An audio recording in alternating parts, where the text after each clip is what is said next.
Friday. Come on in. Come on in. Happy Friday. We got some things to get into. Come on in. We got a lot to talk about. We have a lot to talk about. I have my notes. I am ready. We're going to get into some things. Let's see. Let me finish working on my little survey. Y'all know I like to do my surveys over here. They be, listen, the folks be mad. They be big mad at me with these surveys, but y'all know I don't damn care. Let me see. What's up, Don? Happy Friday. I'm about to get the survey on and popping. Give me a minute. Y'all know they be in their fields when I do these surveys. Because what they say, the numbers don't lie. The numbers don't lie. So let me get my little survey together. Come on in, like the video. All right. Let me shift this. Let's get ready. One thing she gonna do is hit y'all with a survey. Let me see what I want to know from the people. Don, you say it's smoky. What I want to know from the people. It's hot out here in these streets. Let's see.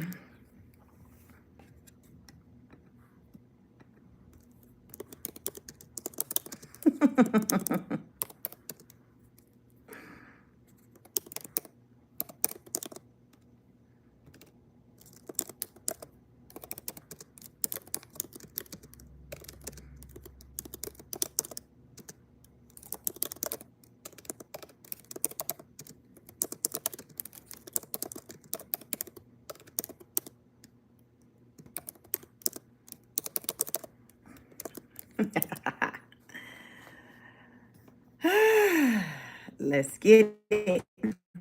Come on in, y'all.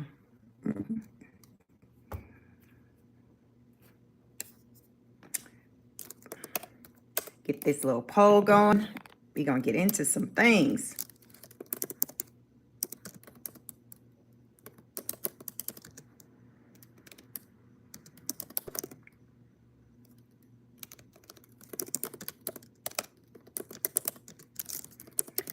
Y'all come on in, like the video. Like the video. All right.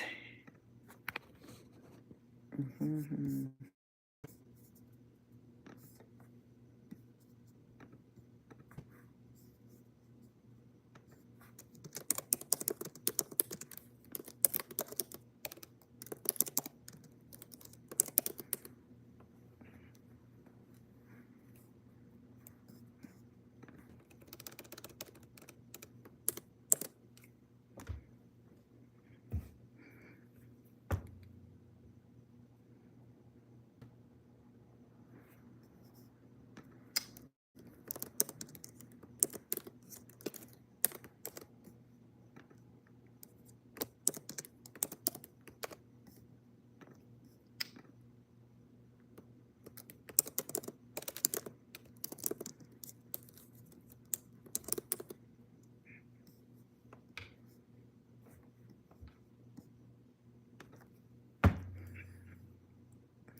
Listen, I've been working on this doggone survey. Do this survey, y'all. I got the survey out here. Question. Come on in. Like the video, like, share, and subscribe. We're going to get into some things like we do. Y'all know we be pissing people off over here, but y'all know I don't damn care. What does she say? What does she say? Don't argue with me, argue with your mama. Listen, it's going to be heavy on that tonight because we're going to get into some things. We are going to get into some things. So like the video, complete the survey because I'm trying to see something because listen, they be saying, this ain't true. Let me get my own little survey going. And listen, when I do my surveys, y'all, my numbers be numbering like it be up there with the mainstream numbers. When they do their little survey, numbers be looking like they numbers. So who really lying? So y'all complete the survey. We'll be doing check-ins periodically because listen, I'm trying to see something. I'm trying to see something. I'm like, yo, if people be coming over here trying to see, let's hear what the hell I got to say in droves. Let me start capturing some things, some data to see really how the people really are feeling, because y'all know mainstream media be lying. We listen, y'all know Fox be lying, CNN, they ain't sure. Y'all know they be lying. Y'all know they be lying. That's why I be all over the place. I move around. Y'all listen, I be because I understand, it's a network, it's a business. They got to push a narrative. So that's why I like to go live over here, tap in, see what y'all talking about, run a little poll, see what them numbers look like, see if they align with the numbers that the mainstream media puts out there for various topics. And so far, y'all, like my numbers have been kind of aligning with the data that's put out there by mainstream stream media when it comes to topics such as like immigration, Trump and his connection with these Epstein files. Like it'll line up. So complete the survey, but just keep that in mind with as you're watching the information in the survey, the media and the information they're putting out there as far as how people are feeling. Pay attention to see if the numbers are kind of lining up. Because to me, a lot of people they're not believing Trump and him not having any hand in this whole Epstein situation. They're just not. They're not. Y'all can let me know in the comments if you're like, that man hands is clean. I know he be doing the absolute most. But when it come to this, hey, what's up, Dr. J? When it come to this, he ain't had nothing to do with that. That man ain't had nothing to do with that. So let me know in the comments your thoughts on that. Did y'all see Trump cussing y'all out again, or hear y'all? Did y'all see Trump get pissed off at the press conference and start cussing again? Did y'all see that? One thing, Trump gonna cuss a mofo out. He will. That man is not stand on business. Trump will cuss a mofo out. So I'm trying to get caught up because y'all know I go live. Y'all come on in. Happy Friday. Like the videos. 221 of you in here. 7 whole likes. 7 whole days. I know I love Toni Braxton. I love her. My favorite singer. But listen, I'm going to need more than 7 likes. But listen, so I'm trying to get caught up on the news because this is what I do in between lives. Before y'all see me, I'm kind of tapped in and trying to figure out what's going on. So I said, oh, Trump talking. Let's see what he got to say. So, y'all, we're going to take a field trip over to the White House. And I'm going to show y'all so y'all see for yourself. Because he like sheep. Listen, I tell these folks they are sick of them, but they still constantly be asking me about Epstein files. I don't care about no Epstein. I'm need for you to tell them. Oh, they trying to come over there and see what you talking about in droves. Well, this is a message. This is a message I have. Y'all want to know Trump's message? We about to take a field trip to the White House and get into Trump's message. Let me see. Let me find the message, y'all, because we got some things. We even finna get into what Slickback Newsom, that's Governor Newsom over in California. If you're new over here, I call him Slickback Newsom, because one thing you will never see. You will never see a hair out of place on that man. You will never. When I say never, never, ever, ever, ever, Newsom stay fried eye laid to the side. You might see that state struggling. That is my home state. I'm actually from California. They be struggling, for some money. The homeless, that hair ain't gonna give struggle. Slickback Newsom hair will never give struggle. You hear me? It will never, including today. So we're going to take a field trip to California. He talking about Nancy Pelosi over there and her J's.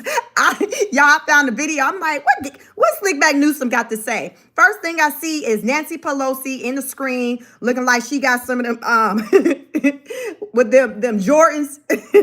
She look like she got some Jordans on, y'all, in her blue suit. I said, I know you acting like not Nancy and some Jordans, Nancy and some J's. Y'all, we going to get into a lot of things tonight, so get ready. But first, we finna get into Trump cussing y'all out for bringing up them Epstein file, because why? He's sick of y'all. He said, I said what I said. I done told y'all that I ain't got nothing to do with that. I don't know how many times I got to tell you, how many times Carol B. Lyon Levitt, because that's the full name I give her over here. Carol, because y'all know her name, Carol B. Lyon Levitt. So that's AKA Carolyn Levitt. Carol B. Lyon Levitt. He was like, I don't know how many times we got to tell y'all that we don't know what you're talking about. So I'm going to show y'all again. him saying, leave me the hell alone. So let's get ready. As you come on in, like the video, share, and subscribe. Let me see.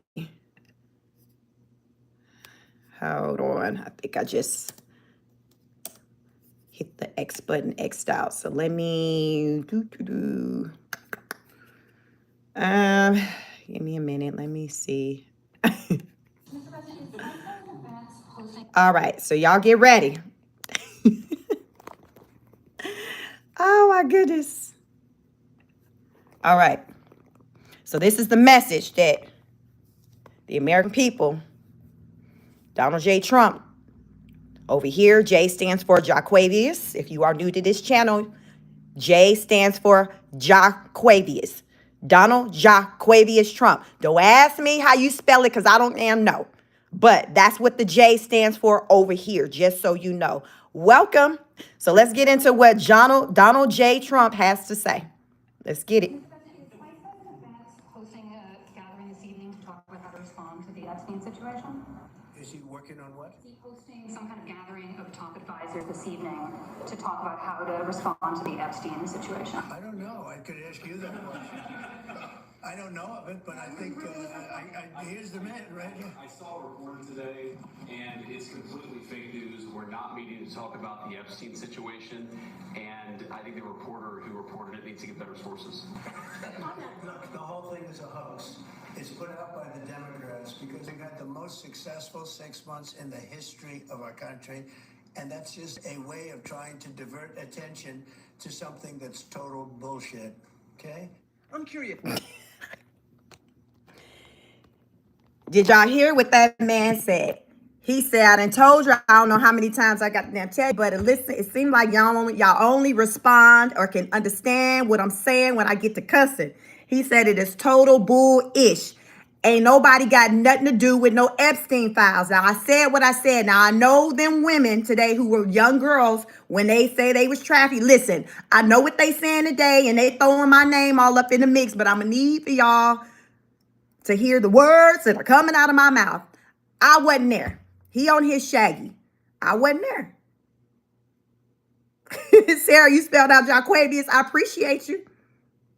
We need people on this in this earth, like, because child, the way you spelled it. If you want to know how you spell Jaquavius, Sarah has done us a solid. Is giving spelling bee. Is giving. Sarah was a participant in the spelling bee, and she made it further than me. Please look in the chat if you want to know how to spell Jaquavius. This is Listen, Linda, listen. Listen, Linda, listen. Trump said, I don't think you talking about. I know these white women keep going on all these news networks talking about how they didn't see me, how they felt them up, this, that, and the third. They a whole MF and lie. I don't know what you're talking about. I don't know what they talking about. I ain't never seen a woman date in my life. Listen. I'm sick of them. I'm sick of them. I'm sick of y'all. I'm sick of them. I'm ready for all this ish to go. No matter what I come on hitting this platform or come on the internet and talk about, go to these press conferences, talk about some damn tip. Y'all just won't let it go. And I'm tired of y'all. I'm tired of y'all. Let me see how this survey looking thus far. So far, the question is, did the Trump administration have a secret meeting about the Epstein files at the White House last night? 45% said yes. 17% said and then 38% said I don't know. That could have, but I don't know. So y'all continue to complete the poll. Continue to complete the poll. But listen, did y'all see one of Epstein X piece? I don't know if we want to call it a side piece, what we want to call it.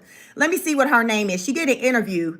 I remember her last name, I think was Williams. Epstein's ex. Speak out. Let me see. Let me find her. Epstein ex-girlfriend. We've been talking about, she's a former Sports Illustrated model. Let me see. What's her name? What is her name? I listened to her do a speak yesterday. Epstein girlfriend does interview. Let's see. Let me see what this woman name is. Let me see. Sports Illustrated model. I had never seen or heard this woman before yesterday. What is her name? Y'all know what I'm talking about? Williams accounts. Okay, it's her. Let's do Shirley. Let me see. I'm trying to get her full name. Ex-girlfriend. Let me see what this woman's name is. No, let me show y'all. Hold on. This is her. Y'all seen her before?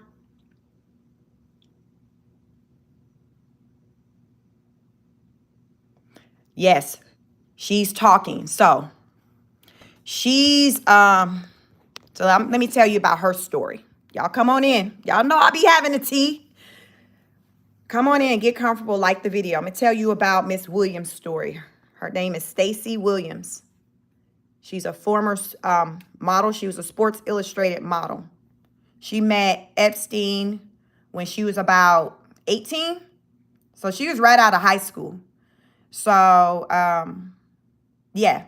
So let me see what it says. Does it show the details? Right here.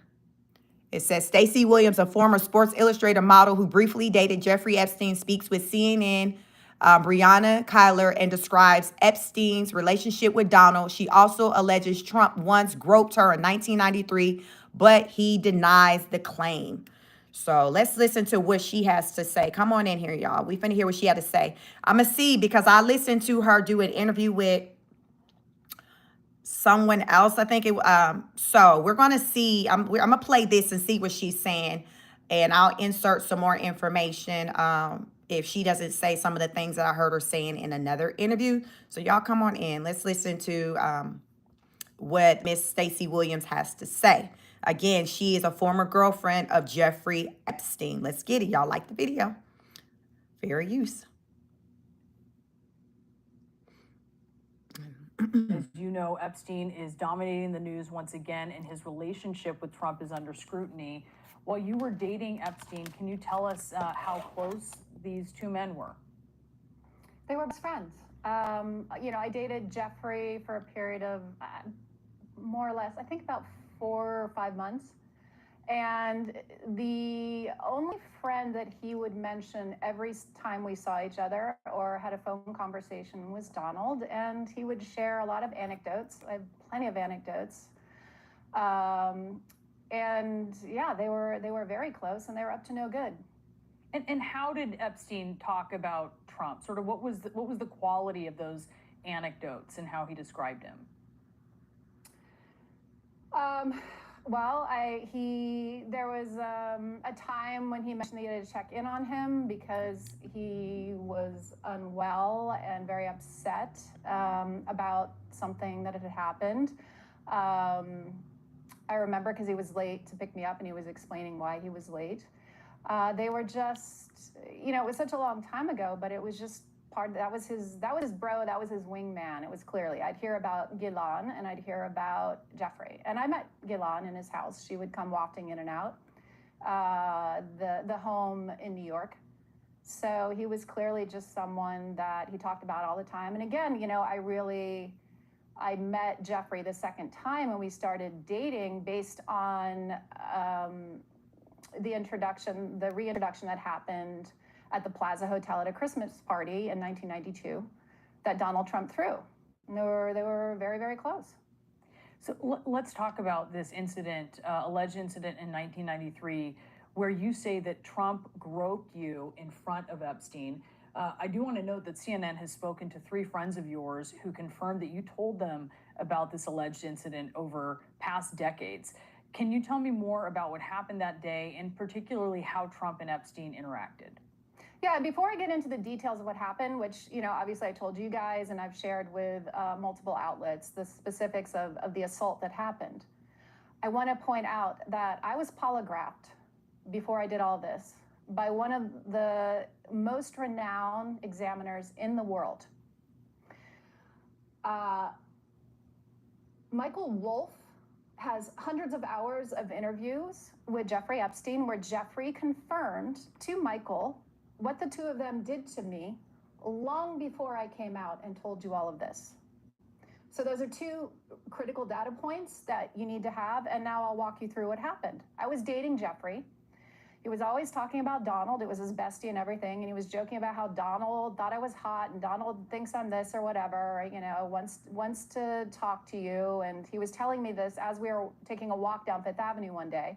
And he said, let's stop in and see him at his offices. So we went up to his office in Trump Tower.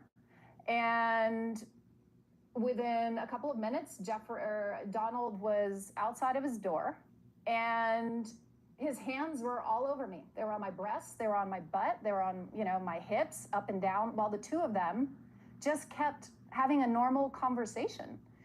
I don't remember exactly what was in the conversation. Again, this was, you know, we're talking 90, this is 93 now.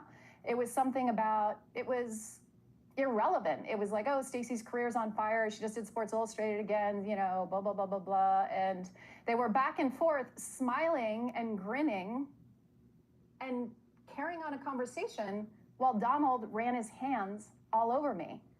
And, you know, when that happens in broad daylight in someone's office and an assistant's walking back and forth, you're in shock. If it happens in a dark alleyway, right, you defend yourself. But when it's hidden in its brazenness like that, which is Donald Trump's forte, you know, you go into shock. So I froze, and it was over and very quickly. It was a few minutes, and then we got back in the elevator, and Jeffrey's energy had changed. He was like seething. He was enraged. He wouldn't make eye contact with me. And then we got out on the street on Fifth Avenue. And he looked at me and he just started yelling at me, saying, why did you let him do that? And he was so enraged. And then I remember thinking, like, why did I? I felt like I was coming back into my body at that moment. And I was confused. So that's the story of the assault. And I do just want to note, Stacy, that Trump has denied these allegations, which you are well aware of. And I know at times you've referenced videos, which we have not confirmed the existence of. I just want to play because she can't talk now. And I know you are bravely out here talking on her behalf. But she had spoken as... Looks like that was probably, I don't know, looks like it might have went into another story. So that was Stacy Williams. That's her story.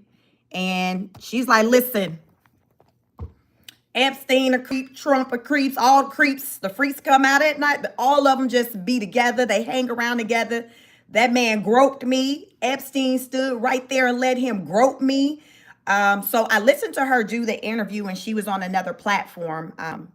And she said the same thing. It was more information to the story, but she talked about how after the alleged incident where they were at Trump's, one of his buildings, and he groped her, she said she stood there. She said she was in shock. Keep in mind, this woman at that time was around 18, 19 years old, because that was the age. So she said as soon as she graduated from high school and left, I think she's from Pennsylvania. Not quite sure, don't quote me on that, but I think she's from Pennsylvania. But she said she wanted to just get away, leave that town. She said she'd seen just craziness back home, just KKK type activity. She was like, listen, I just knew then at an early age that this wasn't for me. So she left. Her parents dropped her off New York. She went up there to pursue modeling. And she ended up, you move around, you go to different parties, events, and things like that. And that's how she met Epstein. So coming off of the day where allegedly Trump groped her and all of that, she said she was in shock. So she just kind of stood there. She said Epstein stood there and just still continuing to have casual conversation with Trump like nothing was happening.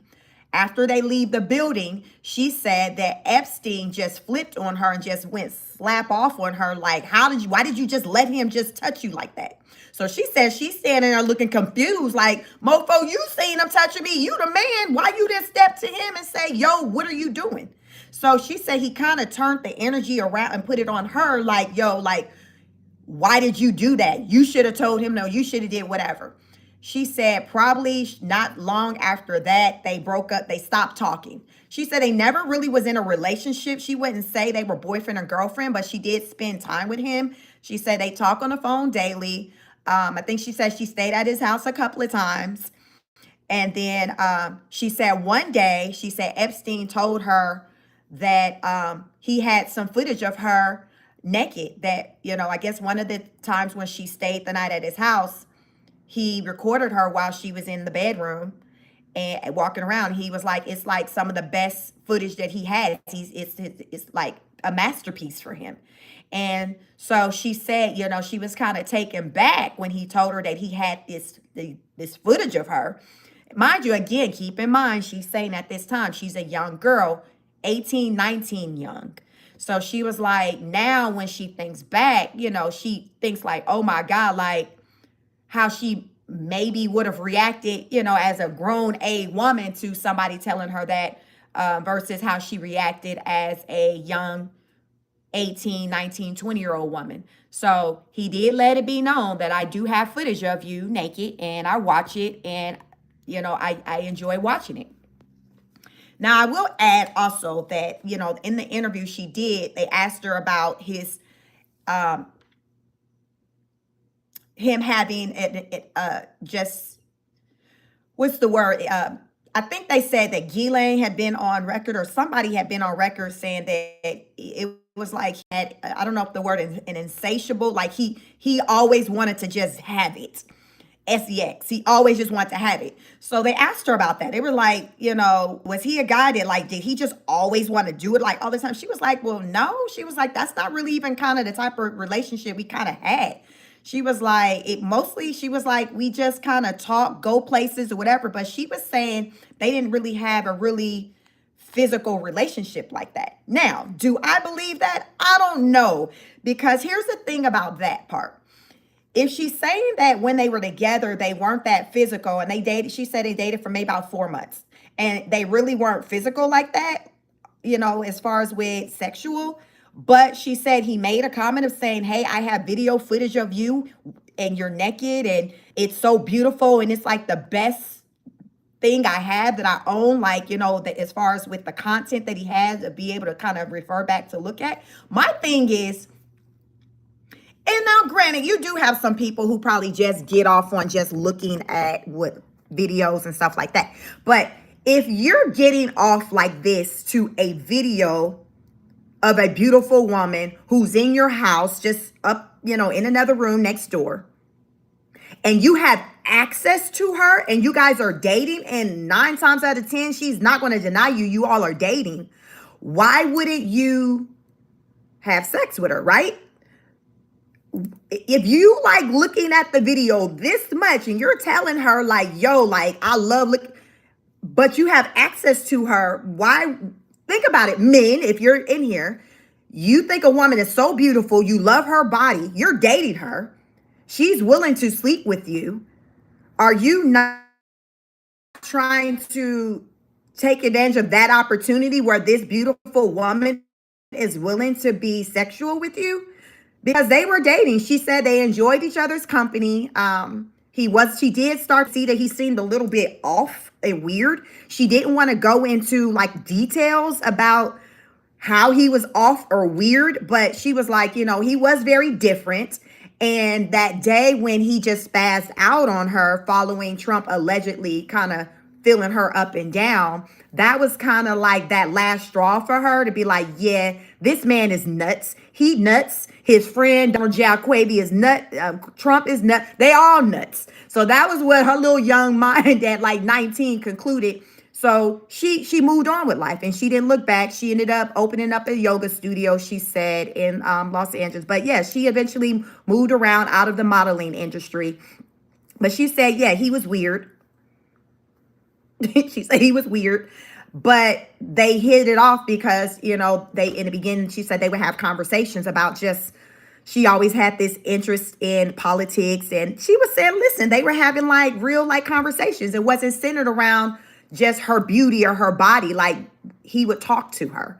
Now, granted, this man at this time, he's like maybe around 40 just about. And she was 18, 19. So do the math on whatever the age difference is. So this is kind of like the age gap between them. So I don't know what kind of conversations the 40-year-old man is having with the 18, 19-year-old. But listen, she was like, listen, it was deep. You know, we had good conversation. It wasn't like sexual on that type of level. But he did tell me he had these videos. He'd be looking at me. So I don't know if I believe that they weren't getting it in.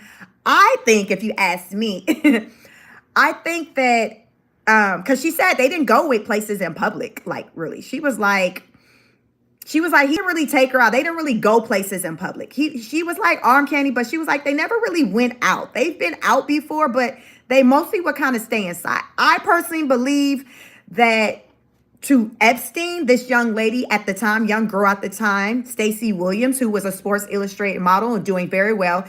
So y'all remember, so I'm an 80s baby.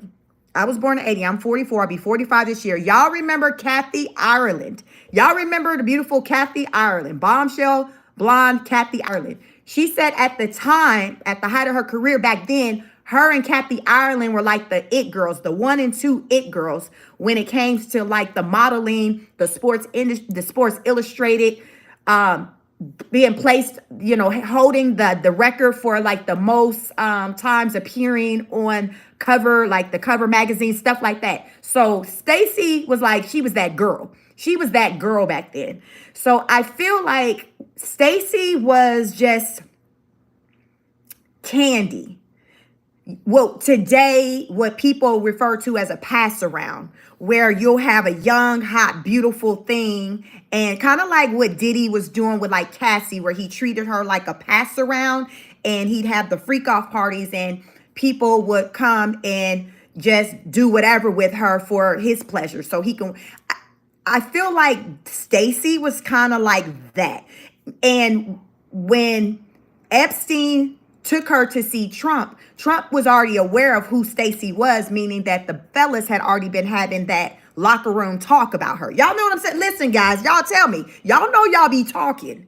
I feel like Epstein and Trump had been talking about Stacy. Epstein like, yo, I got a new hottie, Stacy Williams. She's so hot. She's killing it in the modeling industry. We be doing some things like she's mine. Trump getting excited like, where's that? Because y'all know in this industry, it's a thing to share, to pass people around. Y'all know this ain't nothing new. This is nothing new. So I feel like Epstein was telling Trump stories about his new latest and greatest hot thing. Trump on some, oh, bet, for real, no, you lying, dog, you lying. I don't believe. Yes, I'm gonna show you. Y'all know how men do. They try to treat a woman like a car. Yeah, I got a new car, I got a new ride, or a new watch, and the friends be like, yo, I'm trying to see something. Let me say, I don't believe you. You lying. I need to see. So I think that's why Epstein stopped by Trump's place to kind of show in real time, like, yo, like, I told you what type of time I'm on. I told you I'll be pulling them. So Stacy not knowing that basically they're going there for her to be shown off because this man don't really take her serious like that on that type of level. She's just candy, a play toy. So she was treated as that. She was treated as that. So when she went to Trump's building, Epstein was like, yo, this is Stacy, the one I'm telling you about, but this is Stacy. Trump felt comfortable if it played out the way she says it did, because allegedly Stacy is saying the man touched her. He comfortably just was touching her like it was nothing. I feel like the reason why he comfortably touched her in that way is because the conversations that he'd had with his boy, which Epstein say they was BFS, Trump's acting like he don't know the man from a can of paint, but Epstein from his grave is even hollering, that's you a MF and lie. So the boys had been talking, and so Trump felt comfortable to be like, yo, all right, let me try to, because he felt comfortable that one day he can have a turn too, because this is what happens in the industry. You pass around, y'all know that's real. People be passing people around like you puff, like people pass people around. Y'all know that's a whole thing out here. And that's how she was treated. And remember, I keep circling back.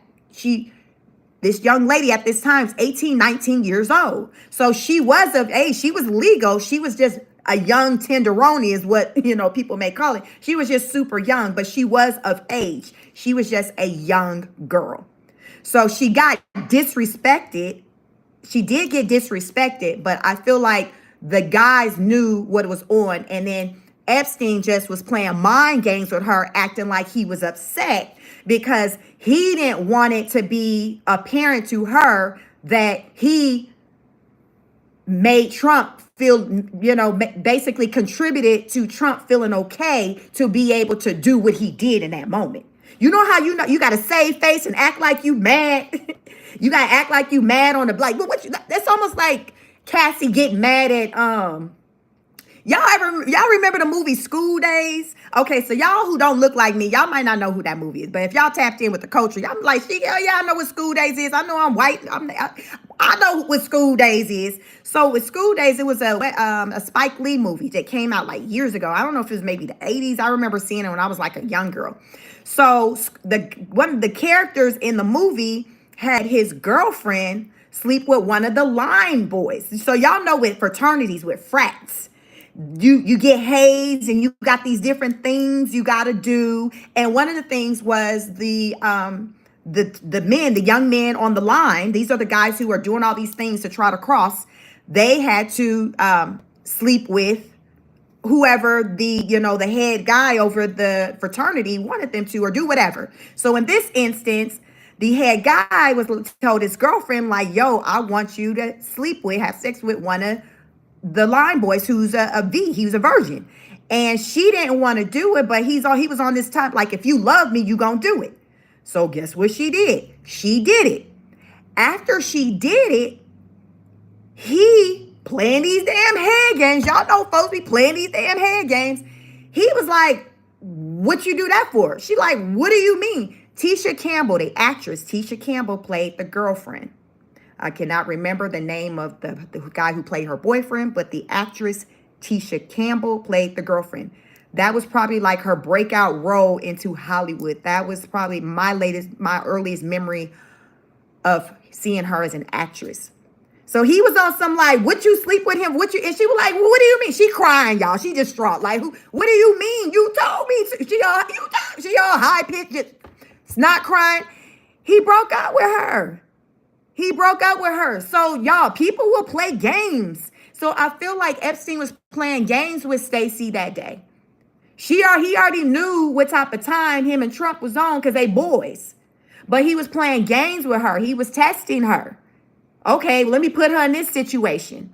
Because Stacy said prior to that, Stacy said she had a reputation in the industry as being very feisty, to where like a lot of times the photographers and things will like come on to her, or people, in the industry, maybe the agencies, the management would tell her, but just be friendly with the guys or do. And she said she wasn't about that. She like, no, this work, you ain't gonna be doing this. She was standing on business. She wasn't about letting some man just run through her. She said she had that reputation of being very feisty and was just quick to say no, back up. But in this moment, when it came to Trump, when he allegedly touched all on her, she didn't have that same energy. So the question is, or the person who was interviewing her was like, do you think Epstein maybe set you up to see where he wanted to see, well, damn, I want to see how feisty Stacy is in real life, because she tell me these stories on how she done cussed out the best of them and maybe even probably, put some hands and feet on somebody for trying to overstep and disrespect her. So the person who was interviewing her was like, it was a woman, different woman from the clip we seen on a different platform. She was like, do you think he was maybe trying to test you to see how you would respond because you told the stories? And she was like, maybe so. She was like, because he didn't do anything when he seen Trump groping me. But after we left the building and got off the elevator and got outside, she was like, he went ham. She was like, he straight went in on her. Like I done told y'all, the man did Tisha Campbell in the movie School Days when he told her, I'm gonna need for you to go in there and make it do what it do to the line, bro. Like, I'm gonna need for you to do that. The little things you do over there, what you did last night, I'm gonna need for you to go do that. That was the assignment. She understood the assignment. She completed the assignment. She passed, raving reviews. The boyfriend flipped on her and went in on her, cussed her out, broke up with her, and got with her girlfriend, got with her line sister. If you ain't never seen the movie, go check out the movie School Days with Spike Lee. Watch the movie. It's a classic. It's a classic for our community. It's a classic movie. Most of the people are familiar with the director, Spike Lee. But yeah, so like people would play mind games. People would do this type of stuff. And a lot of times predators do these type of things. They do these type of things. Epstein, we know, was a predator. That's not, ain't nobody debating that. The question today is President Donald J. Trump a predator? That's the question that's out there. Is he a predator? That is the question out here that's circulating around the world. That's like the poll for the universe. Like everybody go in and complete it because he can't move around from this. He can't move around from it. Everybody got questions. Everybody got these questions. So Ghislaine Maxwell, Epstein's former girlfriend, she played a part in the situation with Epstein. Like she would deal with the recruiting and things like that. And I listened to a woman's part of her interview today, and she was just like, I think she met them or something like about 16 or something like that. And she said that Epstein, let me see, do I have, I'm going to show y'all something else. Let me see, do I got it up? Let me see. All right. I'm going to show y'all. Let me see if I can find it. There's another woman out. She's talking, and she apparently, met Epstein as a young girl. And let me see. I'm about to find a good starting point in this video. Let me show y'all something. So we're going to take a field trip over to MSNBC. Lawrence O'Donnell, I don't know if you all are familiar with him, but I don't know if you would call him a journalist, but he does commentary on MSNBC. And I was listening to a recent piece that he did talking about Trump and the Epstein files and the people who and the victims. So let's listen to what he had to say in regards to a person who said that they met him at a really young age. Let me see. Hopefully I got this marker. Took her own life just 4 months ago. Today, her family issued this statement. We understand that Vice President J.D. Vance will hold a strategy session this evening at his residence with administration officials. Missing from this group is, of course, any survivor of the vicious crimes of convicted perjurer and sex trafficker Ghislaine Maxwell and Jeffrey Epstein. Their voices must be heard above all. We reiterate that Ghislaine Maxwell should have remained in a maximum security prison and does not deserve the luxuries currently afforded her.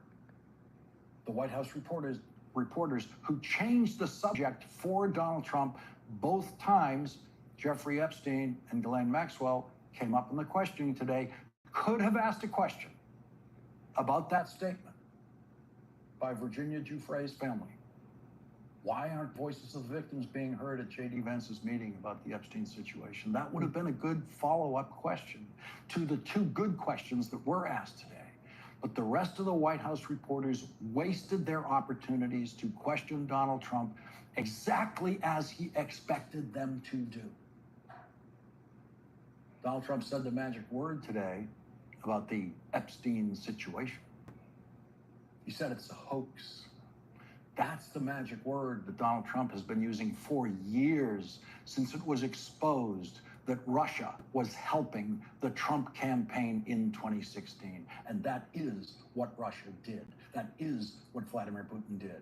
They worked on one side of the presidential campaign to help one candidate and hurt the other. And that is what the Mueller investigation found and proved. And Donald Trump has been calling that a hoax ever since. And that has always been proven true. That is really what happened, but he calls it a hoax. And Donald Trump calling it a hoax worked. It worked with most of his followers.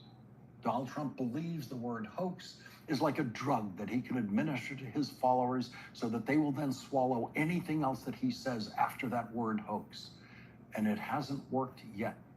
with every Republican member of the House of Representatives when it comes to Jeffrey Epstein and Ghislaine Maxwell. Some of them still want to know what's in the Epstein files, and some of them will get repeated opportunities to make that clear in votes in the House of Representatives. Our first guest tonight has just introduced a resolution. The question, what's in Epstein files? Do you all think we will ever come to learn what's in those Epstein files, or even seeing the transcripts of the meeting between the Department of Justice and Ghislaine Maxwell? Remember, they went to meet with her recently, and people are asking for the transcripts from that meeting. Listen, folks trying to see something. People are trying to see something. So I don't know. I'm not holding my breath that anything's coming out. Ghislaine, I've talked about on my channel, she has been moved to a different prison. She's no longer in Tallahassee, Florida. She's in Texas at what they call Club Fed. So it's more of a low security. She went from like a maximum security facility to a minimal security facility where she has more freedom. She can play with the dogs. She can do arts and crafts. There's a gym. Like it's a different type of experience now where she's at versus where she was. And this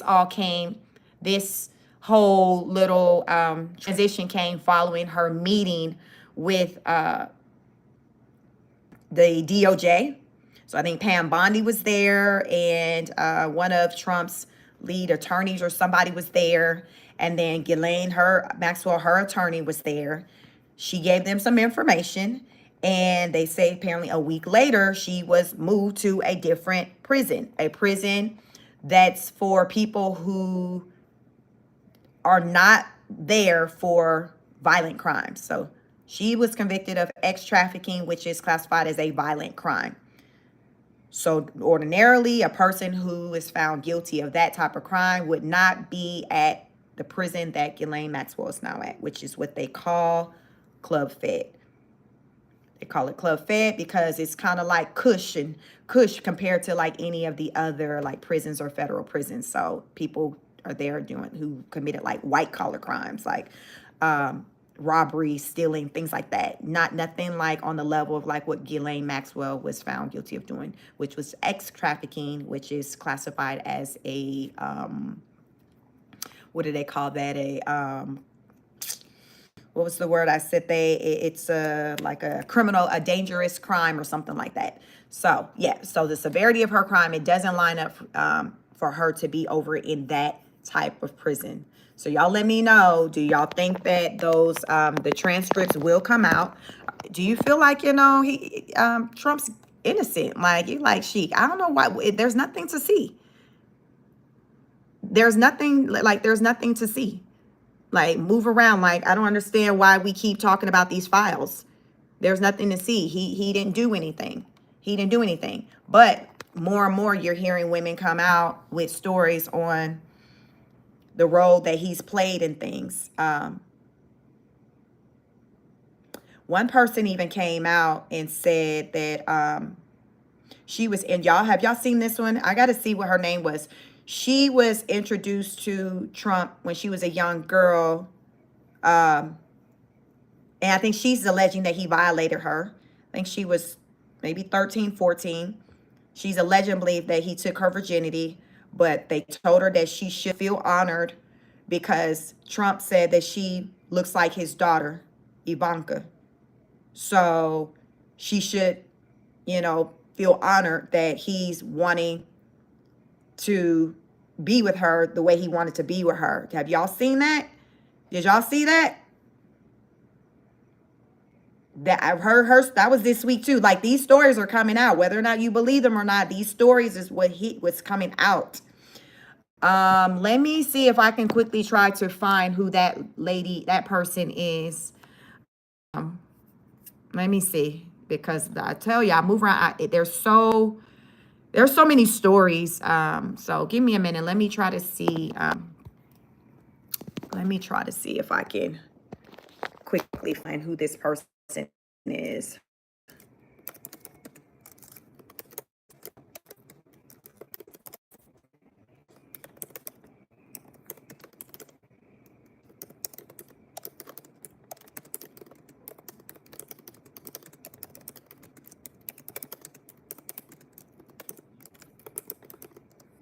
Let me see.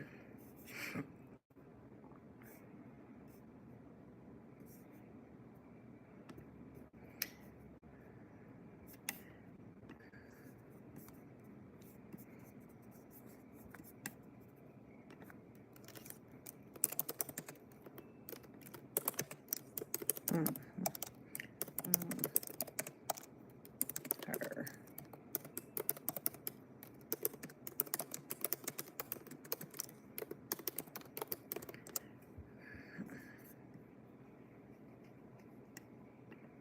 Okay, let's see.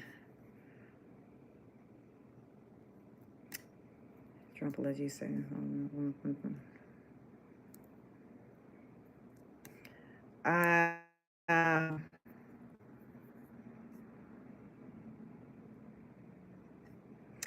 Let me see. Is this her? Okay, so let's get into this story right here because I seen this is a story. So as I'm reading it, some of the information in this, I'm gonna read it. Sounds familiar to what the story I'm telling you about. So as I'm reading it, it'll kind of let me know if this is pretty much the same story, because a lot of these things, like, it's resurfacing. And these women who are talking today, there are some who are saying back when Epstein, when they were going through the whole situation with Jeffrey Epstein and the court proceedings and everything like that, they told their stories. And they're saying that, like, when they were telling their stories or whatever, Trump's names was brought up. So let's get into this article right here. Y'all like the video as you come on in and get us at least to 100 likes. So we're on the courthousenews.com. Rape allegations refiled against Trump. So at the top, it has the date of August 8th, 2025. Up here, John Russell, it has a date of September 30th, 2016. So we're seeing two dates, but I want to read this article. Manhattan, seeing a woman who says Donald Trump raped her at a private sex party when she was 13 years old, refiled a lawsuit against him on Friday, 2 weeks after voluntarily dismissing a suit based on the same claims. A new complaint filed in a federal court in Manhattan restates plaintiff Jane Doe's claims of the earlier lawsuit, namely that she was lured by a recruiter to summer parties hosted by co-defendant Jeffrey Epstein at an Upper East Side mansion on East 71st Street, tied to a bed and forcibly raped her by Trump, who slapped her with an open hand and told her he would do whatever he pleased with her. So, yes, this is the same story I was thinking about, because I remember the part when she talked about how she was tied to a bed and how he spoke to her in a way that she'd never heard him speak before. It was like his whole energy changed from times where I guess she'd been around him or seen him to, like, in that moment, it was just like he just flipped and just became this different person. But yeah, this woman said at the time she was told, and I seen a picture of what the young lady looked like at that time of her age, beautiful young girl. So I can see why at the time, if she said they were telling her how, she looked like Donald Trump's daughter, Ivanka, I can see, because Ivanka's blonde. Ivanka was a model as well. Ivanka started out modeling as a young girl. So I can see why they went with that. Oh, Trump thinks you look like his daughter. Don't know if any of this is true, but I'm just telling you all, this is this woman's story. This is what she's saying. Jane Doe goes on to claim that after Epstein also forcibly R her and Trump bickered over who should have taken the minor plaintiff's virginity. The original complaint was accompanied by 2 declarations. The first declaration, signed by Jane Doe herself, detailed Trump's alleged savage sexual attack on the then 13-year-old plaintiff. The second declaration was signed by a pseudonym, Tiffany Doe, who said she was hired by Jeffrey Epstein throughout the 1990s to recruit adolescent women to attend the billionaire parties. Tiffany Doe claimed she convinced the 13-year-old plaintiff to attend the parties as a means to break in the New York's professional modeling world. In her declaration, Tiffany Doe says she witnessed 4 sexual encounters in which Jane Doe was forced to have sex with Trump, and 2 encounters involving the plaintiff and Jeffrey Epstein. The Tiffany Doe declaration included Epstein's threats against her and her family for disclosing the details of any sexual abuse of minors by Epstein and his party guests, swearing under penalty of perjury that she understands that her and her family lives are now in grave danger. The new complaint includes an additional witness exhibit from an anonymous Jane Doe whose sworn declaration says Jane Doe told her what happened with Trump and Epstein during the 1994-95 school year. So what I'm reading, this is on the courthousenews.com, courthousenews.com. Jane Doe says she has been subjected to painful daily reminders of the alleged assault due to the tremendous about the media coverage Trump's presidential campaign has received since he announced his candidacy in mid-June 2015. Representatives of Trump and his campaign could not immediately be reached for comment on Friday. However, 2 weeks ago, Alan Garten, Executive Vice President and General Counsel for the Trump Organization, told Courthouse News via email that Jane Doe's allegations are completely frivolous and appear to be politically motivated. He also went on to say the Trump Organization warned her lawyer, New Jersey attorney Thomas Migger, that in the event he decides to refile his complaint, we will seek to have him sanctioned. Perhaps in the anticipation of such a move, a second attorney has joined the lawsuit, J. Cheney Mason of Florida. So that's the story. I mean, you all, every day it's something different that's coming out. What do they say? Where there's smoke, there's fire. At what point do we get to a point to say everybody ain't lying on this man? Everybody may not be telling the truth, but doggone it, I don't believe everybody lying either. I don't believe everybody's lying either. So, and here's the thing. If Trump is innocent and his hands are clean, why is there so much pushback with the release of these files that would actually show that, right? Like, why, like, let's talk about it. Like, why for a long time, remember, Trump was like, yo, there's nothing to see. There's nothing to see. Well, if there's nothing to see, why is there a woman doing time, a 20-year bid for X trafficking? But you're saying there's nothing to see. Clearly there's something to see because someone was actually tried and convicted for the crimes. She's doing time. So there is something. Now you're saying you're not a part of the something, but we can't just say there's nothing to see. Oh, there is something. Like, we're going to use common sense here. There is something. But whatever that something is, the Trump administration doesn't want the people to see it.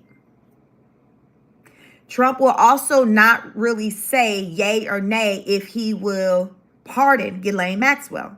When the question comes up, you all seen when he was on record of saying, I think when they questioned him a while back, probably when he probably was running for his second term, running for office for the second term. They asked him about Ghislaine Maxwell, and he said, well, I wish her well, or I hope he said some warm and fuzzy sentiments about her. Mind you, the woman is somewhere doing time for X trafficking. But he said like words centered around like, you know, I wish her well or something like that. And it's just like, huh? It was just weird because it's not the norm that you're going to say those words about someone who's currently doing time on such an egregious act. You know what I'm saying? So people kind of like side-eyed. And I feel like Trump doesn't want to, he don't want to speak greasy about her because he knows that there's history there. There's multiple pictures out there of them together at events. Him and Ghislaine Maxwell, him and Jeffrey Epstein. Like, there's a lot. It's not just like one, there's multiple pictures out here. So I think that he don't want to talk too greasy because he, at that time, you know, she wasn't throwing his name out there. So he's like, you know, let me just kind of stay chill because I don't want to get her upset to where she start kind of coming for me. So I'm not going to say anything bad about this woman. Kind of like I feel like the energy he has when it comes to Elon. because recently someone asked him about Elon, and he actually had nice things to say about Elon, given how Elon have kind of come for him lately. And I feel like Trump, he's a type to where if he knows that you got certain things on him, he's going to tread lightly, because he's like, he knows that you know things and he don't want to set you off. He don't want to set you off. So he's like, I'm a chill. I'm not going to go too hard. I'm not going to go too hard because I know they have information on me. And I feel like that's how he's handling Ghislaine Maxwell as well as Elon Musk. So that's how I feel about it. I just feel like, I don't feel like Trump's hands is clean when it comes to this. And I voted for the man. I did. I voted for him, before I came to learn a lot of this information that I report on now. But now that I know what I know, like, this is how I feel about the matter. I just don't feel like his hands are clean in this. I'm not going to say everything that's been put out there is true about him, but I do feel like that he has been in the rooms with some of these women when they were young girls. He has been in the rooms with them. I feel like he has very well done some things that he'd rather the people not know. I just, it's like it's a part of his past. I feel like he feels like, okay, it's a part of my past, and I want to keep it there. I don't do that anymore. I've moved past that. And I just want to look forward. I don't think that those things that Trump may have done in the past, do he do them right now in present time? No. But I think that he was on some other type of tip. He used to move different, back in the day. I don't think that he moves like that now. He's an old man now. But I think there was a time when he was on some other type of stuff. That's how I feel. And a lot of people feel that way. It's not just me. It's a lot of people feel that Trump is just, he's not innocent. And the more he tries to run away from the story, the more it's apparent that he's not innocent. He's not. He's not. We all have a past, but some people's past is kind of more shaky than others. How about that? Some people's past is more shaky than others. And my thing is, if you got a past that's shaky, the last thing you need to be trying to do is run for office. And for some reason, they seem to run for office. I don't understand that part. But for some reason, they're like, I want the highest seat of the land. You know what your past is. But I think that it's power, where people will get to a point to where they feel like they're untouchable. And regardless, they can do like whatever they want, when they want, with whom they want. So the votes we had right now. Question: did the Trump administration have a secret meeting about the Epstein files at the White House last night? 47% say yes. 19% say no. And 34% says not sure. Not sure. Let's see. So that's about 677 votes there.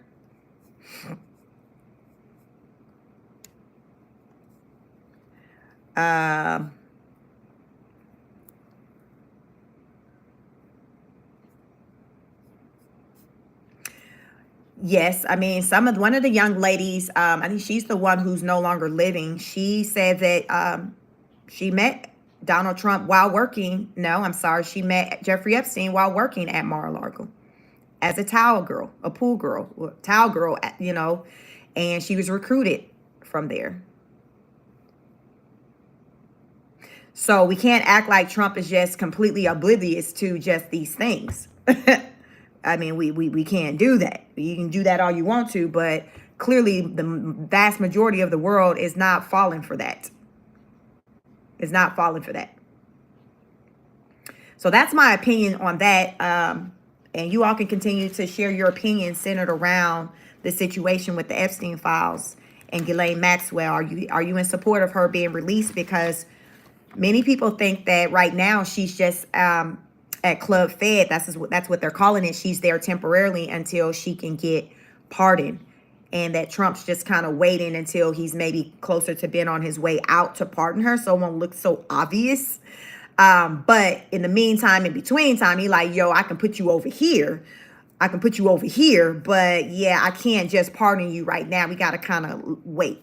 So we'll see, because this man has not gone on record to say, no, I'm not going to do it. Recently, I seen that someone asked him about Diddy, would he pardon him or whatever? And he pretty much was like, no.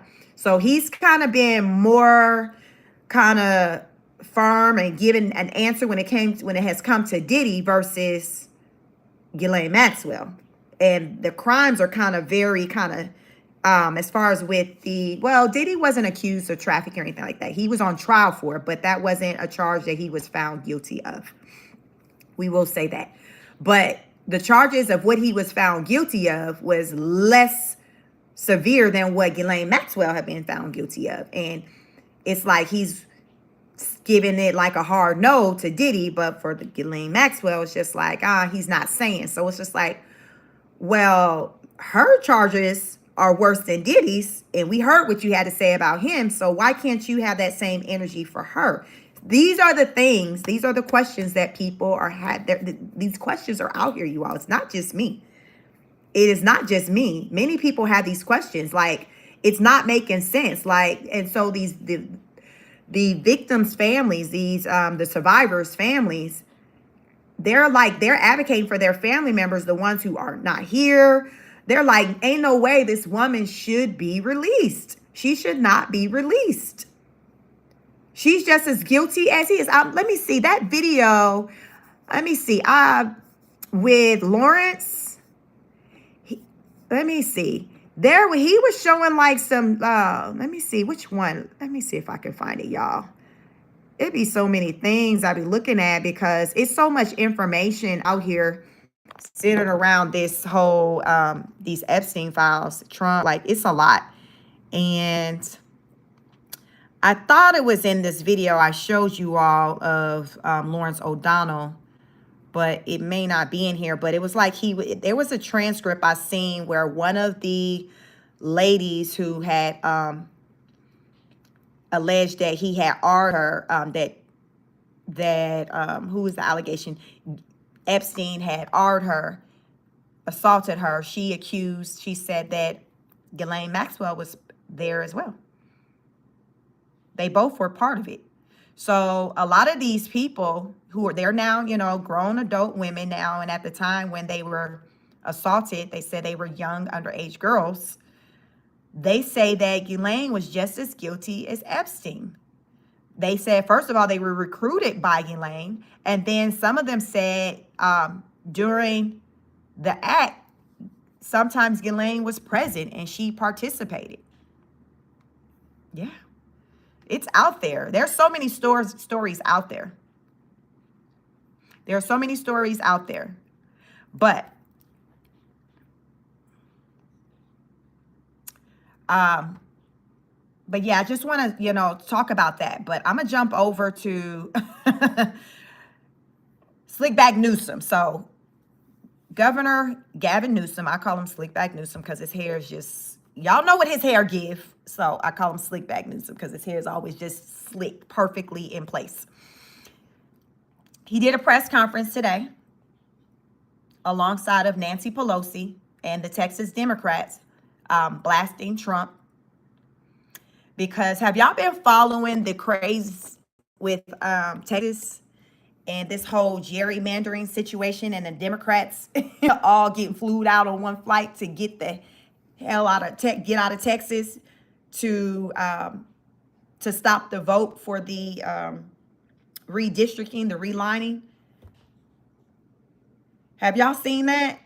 So I was up last night, like, getting into that. Both sides are gerrymandering. Yes, I believe both sides are doing it. So that's where I'm at with that. I feel like it's just a nasty part of the politics to where this is just what happens. So let's get into it. So y'all might be like, well, what's going on, Sheik? What you talking about? So gerrymandering, let's start there. We're going to start there. Gerrymandering. It's to manipulate the boundaries of an electoral constituency so as for favor of one party or class.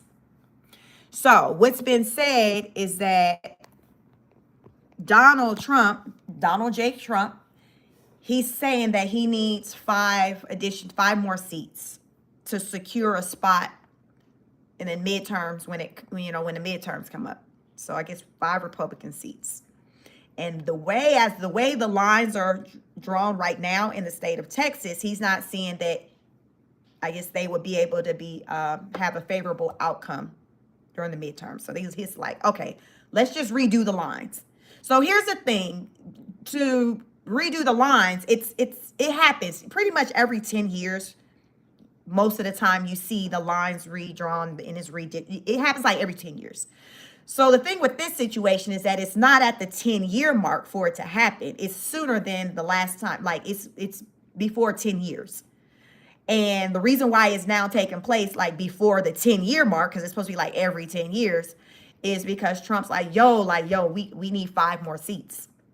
So Governor Abbott, the directive he was given, Governor Greg Abbott, the directive he was given was like, hey, we'll just redraw the lines, and we do it in a way to where we can kind of get at least 5 more seats. So the Democrats didn't like that idea. They were like, oh, heck no, we're not doing that.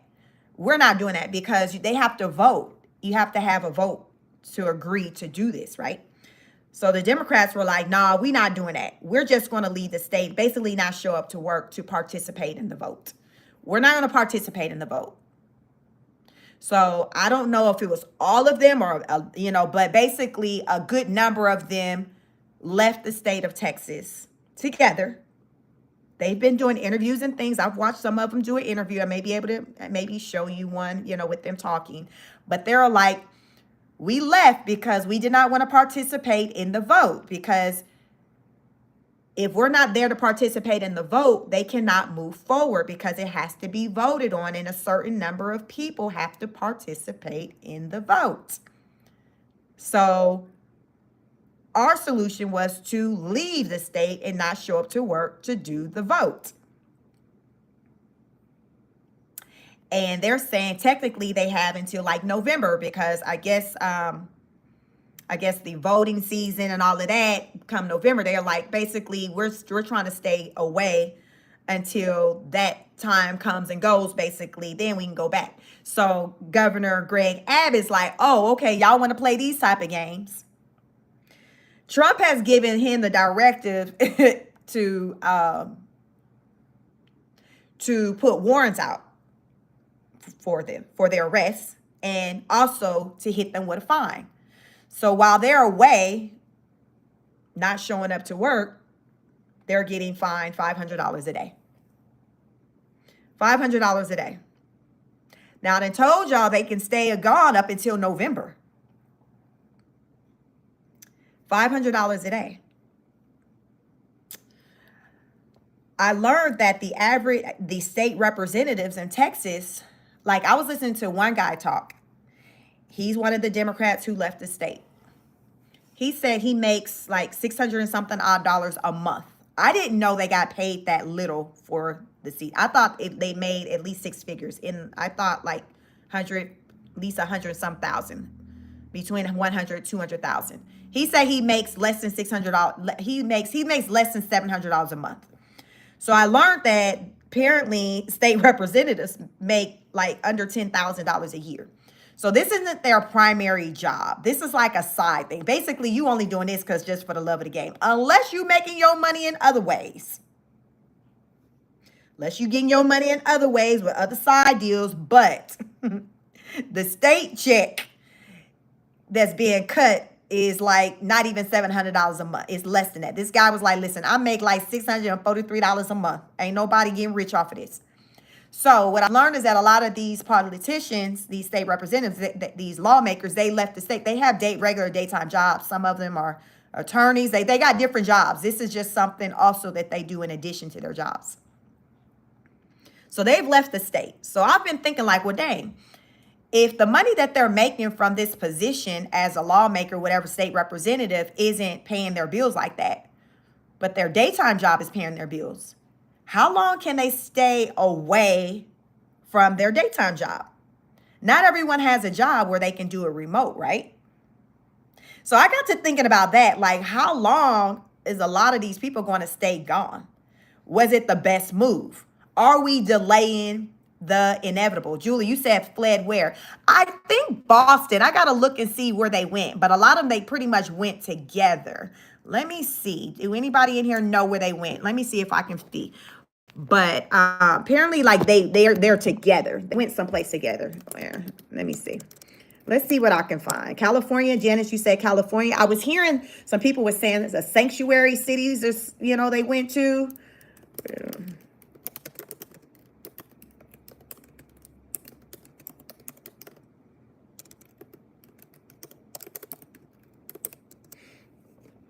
Let me see.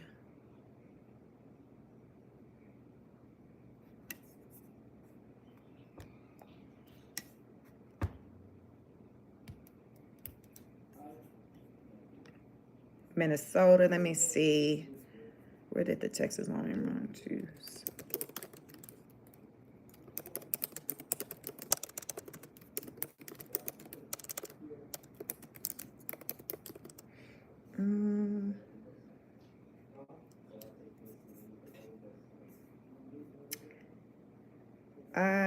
I'm not seeing that just yet where exactly they went. I know because I seen Jasmine Crockett in the room with a lot of them recently. So I know a lot of them are together. So I don't know if all of them are together, but basically they left the state of Florida.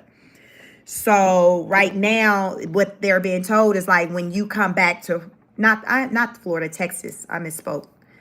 They left the state of Texas. So what they're being told is that when you return, Mark, you said Chicago. They went to Chicago. I wonder if they went to different places, but I know a lot of them are together. But basically the message they're being told is that when you return home to Texas, which you'll have to return home, you will be arrested. You will be arrested. And I heard some interviews of some of the Texas, Democrat lawmakers speaking and saying that's basically what their understanding is what's to take place. So they're going to try to stay away, I guess, as long as they can. But they understand that there's this warrant out. Now, State Representative Jasmine Crockett, y'all know I'm not a fan of her. She says that it ain't real. She has a framed, what did she say? She says she's had a warrant out for her arrest. I think she said 4 years ago. So I don't know if she participated in something like this again, but she said 4 years ago she had a warrant out for her arrest and she got it in its frame. She basically saying it ain't nothing. She says Governor Greg Abbott does not have the ability, is not to be able to make that call to arrest somebody. Like she was like, he can't do it.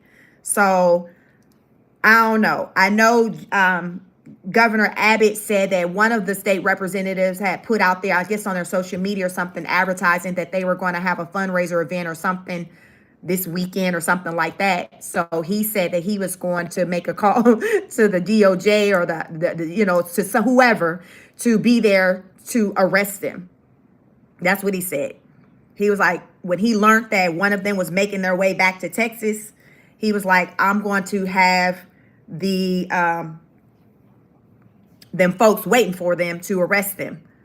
So we'll see. I have not seen or heard about any arrests as of yet. I see a lot of headlines questioning of whether or not he has the ability, the power to be able to do it. Not sure. But that he's putting it out there that he does. I'm not for, I just, Jasmine just loud for no reason. I don't know. I'm just not a fan. I'm not a fan of hers, and I'm not a fan of Kamala Harris. They're just two people I don't rock with. I don't rock with Kamala Harris, and I don't rock with Jasmine Crockett. They just don't move me. They don't move me. But I will say that Sean said Jasmine is loud because she's playing the game the way they have to. Yeah, I mean, Yeah, I'm just not Team Jasmine. Yeah.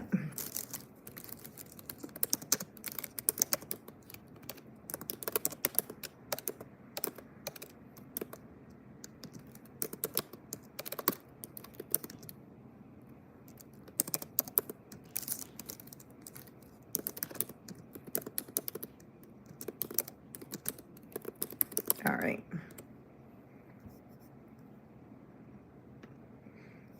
All right. So, can the Texas Democrats who fled the state be arrested? So let's read. Let's get into this. This is from the time.com. Time.com. Can Texas Democrats who fled the state be arrested? What to know? President Donald Trump suggested the FBI may get involved in bringing a group of Texas Democrats back to their home state. There may have to, Trump said at a White House executive order signing event Tuesday when he was asked whether the federal law enforcement agency could help locate and arrest the state lawmakers at the center of the political standoff over a Republican redistricting plan. A lot of people are demanding they come back.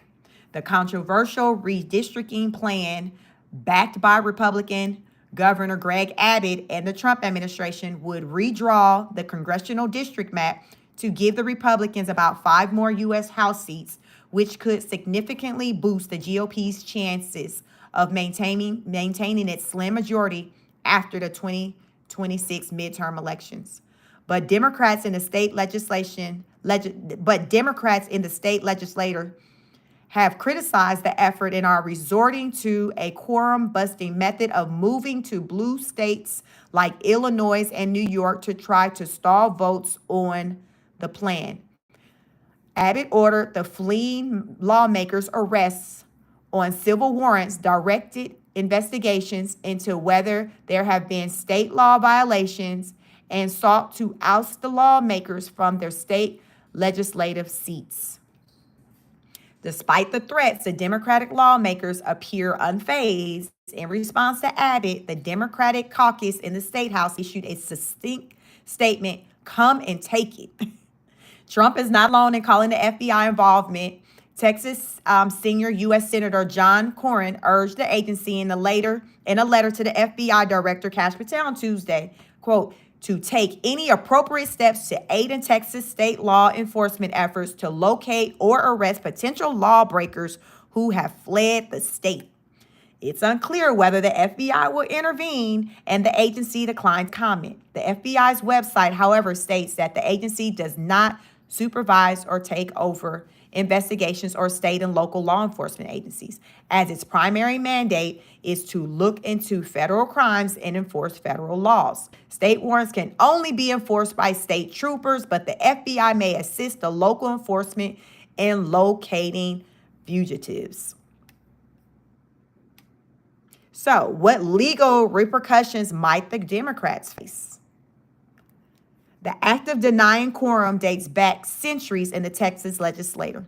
States have their own means of acting upon quorum breaking in the legislative chambers, and Texas House Rules Manual states that all absentees from whom no sufficient excuse is made by order of a majority of those present be sent for and arrested wherever they may be found by the sergeant at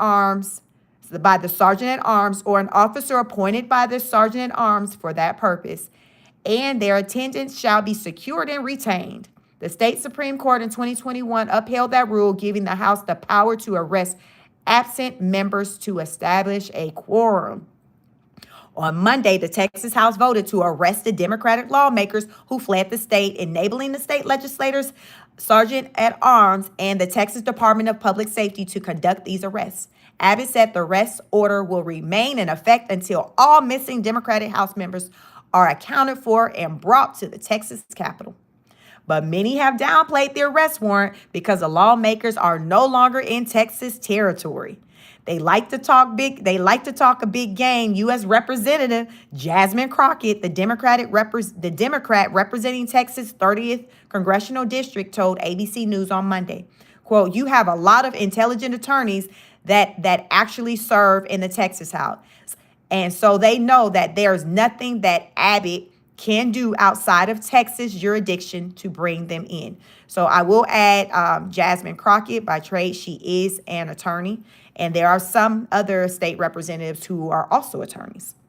Chad Dunn, a Texas election and voting rights lawyer, told the election news outlet Democratic Docket that a warrant issued by the Texas House is not effective out of the state unless another state chooses to domesticate it and enforce it under that state's law. The Texas Democratic lawmakers, however, have fled to sympathetic Democratic-led states. We are very happy to host these heroes, said Illinois Governor J.B. Pritzker. This is not breaking the law. This is a legitimate process that has been used before, said New York Governor Kathy Hochul on August 4th. So again, this is something that's been done time and time again.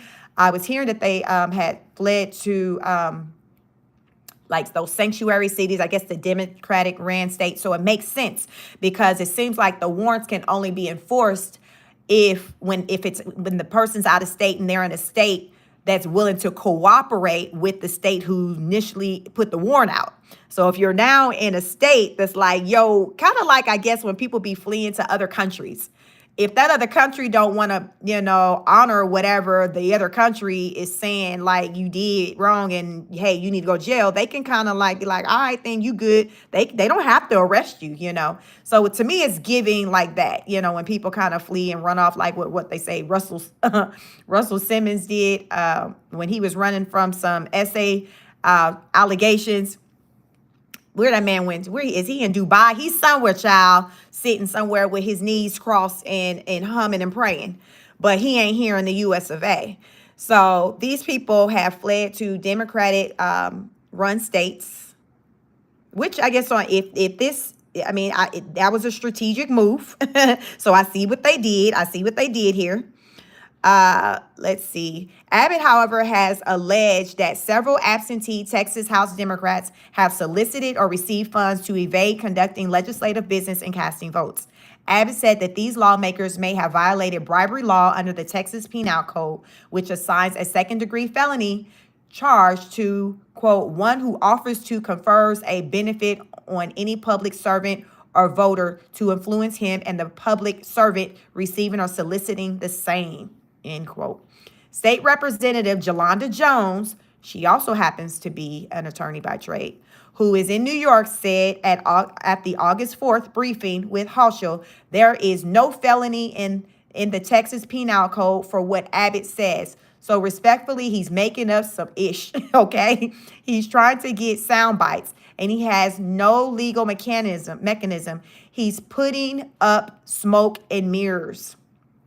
The Texas Democrats who fled the states are likely to face a $500 daily fine for each day they are absent without leave. The Republican-led state government approved the fine, which must be paid personally and not from the office funds and political fundraising. In 2023, after Democratic lawmakers fled for 3 weeks in 2021 to break the quorum on a state election law overhaul. So this has happened. Like, people have been doing this thing, Democrats and Republicans play this game. As for whether the lawmakers could actually be booted from their office and replaced by Abbott refers to the 2021 opinion by Texas Attorney General Ken Paxton that asserts Texas law allows for the legislator's seat to be considered vacant if the court determines that they forfeited their office by abandonment. Paxton said Tuesday that starting Friday, that's today, a deadline set by the Republican Speaker of the Texas House, Dustin Burrows, any rogue lawmakers refusing to return to the House will be held accountable. Paxton said he would seek a court order declaring the Democrats to have abandoned their offices. Quote, if they don't show up for work, he said in a statement, you get fired. Y'all, that's today. That is today. Today is that day. So they're like, yo, you got until Friday to show up to work. You got till Friday. I don't think anything serious will happen to these people because, as we've read, like, this type of thing has been happening where the Democrats and the Republican kind of, play this game. It's just a nasty game of politics. I mean, I just feel like it's just delays than inevitable. I mean, it's if the state governor, the leader at the time, is Republican and he's exercising some practices that he's able to and it's favorable to his party, then it is what it is. You know what I'm saying? Because a Democratic state can do the same thing, because Governor Slickback Newsom, aka Gavin Newsom, he's saying that if Texas do that, play that game, he's saying they may do it as well. I think Chicago, Illinois, saying they may do it as well. So this is what they do. They all play this game. They all play this game. So say if state of California, they decide to do, so will the Republicans then say, okay, well, we gonna get flued out and we going to Texas? Like, what are we going to do here? So you see, it's just the tit for tat. So my thing is just like, it is what it is. Put your vote in however you want to vote. And however the cookie crumbles, that's how it is. Like, listen, you win some and you lose some. And from what we've seen historically, like, it hasn't worked when you're running away from placing your vote, because eventually the vote is cast. The vote is cast and the results are what they are until the next person get voted in as the shot caller, you know. And if they happen to be a Democrat, I don't know if that'll ever happen or have ever happened for the state of Texas, but I'm just saying that this is what happens. If you don't like how policies are in your state, you have the ability to move around. Move to a Democrat-led state. You know what I'm saying? Like, you don't have to be there. That's my thing. So I personally don't feel like the answer is doing what the Democrats have done. I don't feel like, I think, like I said, it's just delaying things. It's just delaying things. I see what they're trying to do, but I don't feel like it's going to work. It's the name of the game, you know? It's politics, right? So Gavin Newsom, Slickback Newsom is what I like to call him, because of his hair. It's just always just giving what it gives. And so he did a press conference today.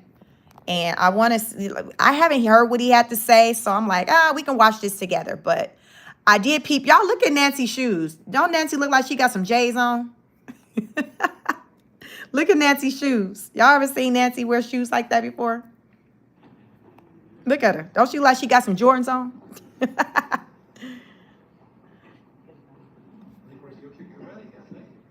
Good afternoon, Governor, Madam Speaker, Pro Tem, Speaker of the House in California. We truly are grateful to be here. My name is Ann Johnson, and I'm a proud Texas Democrat, standing with my Democratic House colleagues. Make no mistake about it, we are running from nothing. We see the danger that is coming, and we are running straight for it. Please know that last week, Texas Republicans, in their effort to try to appease the entitlement of Donald Trump, have tried to steal 5 congressional seats from the voters of Texas. This is not the first time we have seen folks try to appease Donald Trump. You all remember that Trump called Georgia and asked them and said, boys, I need 11,000 votes. To their credit, those Republicans said, no, we're not doing that. That crosses a line. When Trump called Governor Greg Abbott and Texas Republicans and said, boys, I need you to steal 5 seats, they said, does July work for you? Well, it does not work for us as Texas Democrats, because we recognize that this is not just about Texas. This is about ensuring that the voters get to determine the outcome of their next election. We are now facing threats. The threat that we're going to lose our job, the threat of financial ruin, the threat that we be hunted down as our colleagues sit on their hands and remain silent as we all get personal threats to our lives. When people show you that they are more concerned with keeping the job than doing the job, you know that they are not worthy of public service. We as Democrats are standing up to ensure that the voices of every voter is lifted up in this next election cycle, and that the next election is not stolen from them. Please know that we do not take lightly where we are with today's climate and the threat that the FBI come to get us. We proudly stand with Californians in this moment that when faced with Texas's steel, they have met it head on with courage and with a sense of urgency to protect the entire nation. We are running from nothing. We are running to the front lines. We are running to the front lines to stand with other Democrats across the state of Texas, across the state of California, across this nation, to ensure that each and every individual has the opportunity to pick, to decide that government is for the people, by the people, and not the politicians selecting them. And so we are here because we do know that courage is contagious. And we are here to give hope to others to stand up and be courageous in this moment. I am so grateful to introduce Assemblymember Isaac Bryant as part of the California group that is here to stand with Texas Democrats. Thank you all for being here. I want to thank Representative Johnson and all of the members of the Texas delegation for their bravery and their courage. They are the example of what it means to be the best of America, the best of Texas. And we have your back here in California. I want to thank Governor Gavin Newsom for stepping into this moment with so much courage and so much strength. It takes a certain type of fortitude to stand up and say very plainly that we have had enough. We've had enough. I want to thank Speaker Robert Rivas for guiding the State Assembly through this moment and many other challenges this year with so much dignity, so much compassion, and so much of the care that is missing out of D.C. And of course, the same is true for Senator Mike McGuire, our pro tem in the Senate. Here in California, we recognize our responsibility to the 1 in 8 Americans who call California home, but we also recognize our responsibility to the country.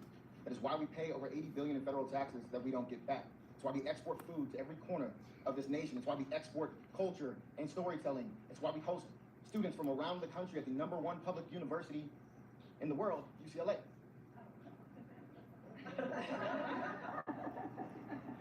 And right now, California has a responsibility to our democracy. What is happening in Texas, what is being pushed out by the Trump administration beyond Texas, is something we thought we would never see, where people's lives, their representation, their participation is willingly stifled, violently stifled, in plans that did not include public opinion, that did not include public participation, and had a pure political goal. And that goal was to consolidate power for this authoritarian in the White House. California cannot sit back and just let that happen. We have a responsibility to step up, and we're going to step up. And that doesn't mean we are abandoning our values. While I chaired the Elections Committee, we proposed independent redistricting commissions for every level of California government, and it was opposed by every single Republican.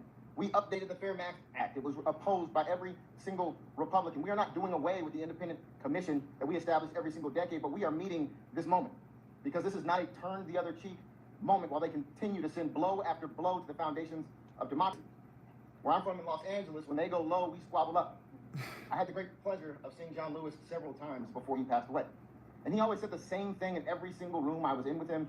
He said, if you see something that is not right, that is not fair, that is not just, you have a moral responsibility to do something about it. And that is what has brought us here today.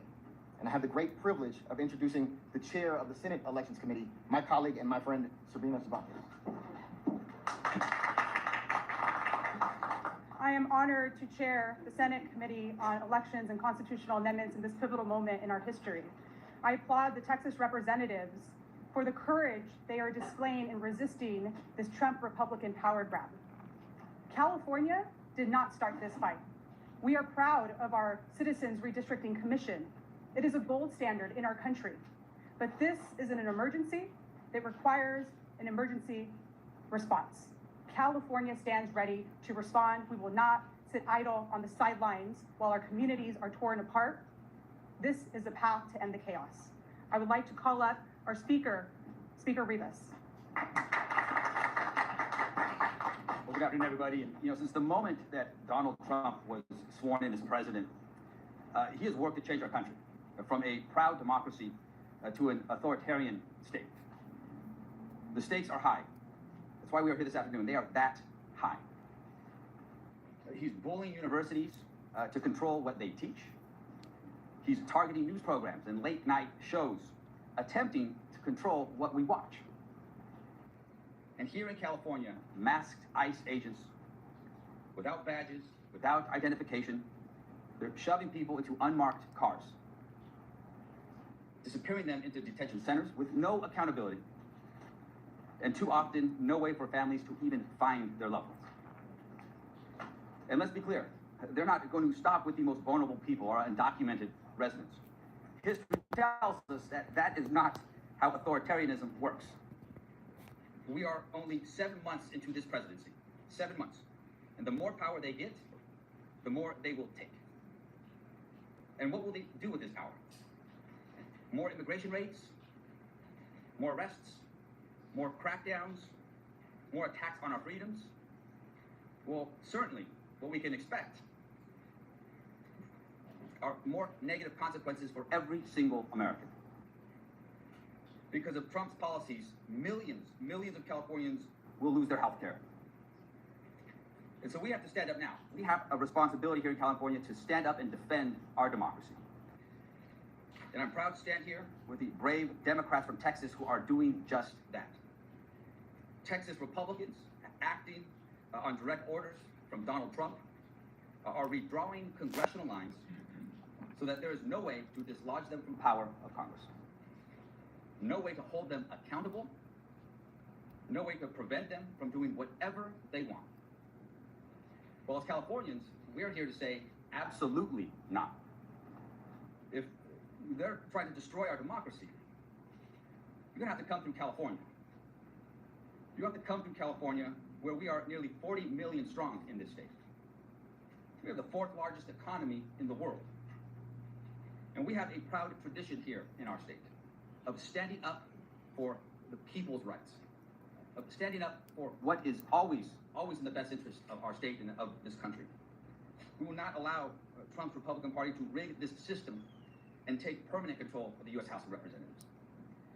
We are prepared, and we will fight fire with fire. And we will do whatever it takes to defend our democracy.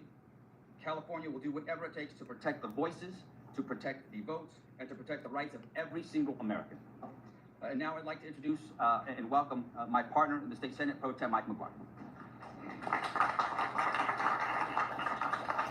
Good afternoon. Thank you all for being here. I want to take a moment to say thank you so much to Speaker Rivas. I'd like to acknowledge California's governor, thank him for his leadership, being so bold on this issue. We are incredibly grateful. The defender of democracy is here today, and that's Nancy Pelosi. We are incredibly grateful for your incredible work and legacy on behalf of all Americans. Zoe Lofgren, who chairs California Democrats on behalf of the California Democratic Caucus in Congress, thank you so much to our caucus chair, Monique Limon, to our chair of elections, Mr. Bontes, to the assembly members, and to the patriots. The patriots who are here on the front lines of democracy, risking their health and safety. These leaders in the great state of Texas, we owe them a great debt of gratitude. When I was 19 years old, I took California's oath of office for the first time. And never in my life, Really, Romy, I don't like Pelosi either. The Constitution of the state of California and the Constitution of the United States of America have been more critical than it is here and now. The future of this great nation, the future of our democracy, is hanging by a thread. And today we are at a flashpoint set by President Donald Trump and Texas Republicans who see the writing on the wall. Because if their draconian legislative actions were to take place, they've seen the same polls we have, they're not going to win the midterms in swing seats. So what do they have to do? They have to cheat to win. Here's what we know. We know what the American people want right here and right now. They want lower prices for families, not expensive tariff taxes. That's costing American consumers hundreds of billions of dollars and devastating California's economy. People want cancer research. You said they so dramatic. Not golden ballrooms that stroke each other. People want a government that trusts trained scientists in real numbers. Are any laws being broken? You may not like it, but are there any laws being broken? That's the question. Take a moment to think about this for a second. They're taking innocent people off the streets of our community and shove them into moving vans. People want their health care. They don't want tax cuts for billionaires. So in order to win, Donald Trump has to cheat. And they've come up with this cynical ploy in Texas to be able to redraw congressional maps. Literally said treason is the law. Black voters, and to prop up an authoritarian presidency that is rotten to its core.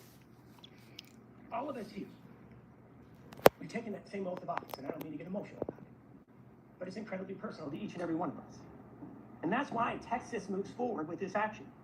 California has to be prepared to respond. It is our sacred responsibility to California, to our country, And we know that there is no bottom to Trump's dystopian plan. I'm firm in my belief that if the legislature puts a redistricting initiative on the ballot, I believe the people of the Golden State will do the right thing. I trust the voters of California more than I would ever trust Trump and his lackeys in Texas. You know, I've heard it mentioned before. Two wrongs don't make a right. The response that we have to be prepared for is not a wrong.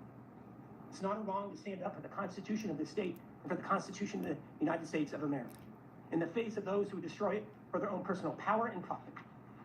It's not wrong to stand up to the bill. Paul, you said gerrymandering is against the law. To healthcare here in California, to education, to our universities. I don't think so. I mean, you can do the lines every 10 years and even sooner than that. So is national redistricting. It leads to independent maps all across the country, and it's wonderful to see the Republican congressional members in the state starting to see the light that Democrats have had for decades. I want to end it right here with this. We've had the honor to be able to talk with several of our colleagues from Texas who described that they're being tracked by the FBI.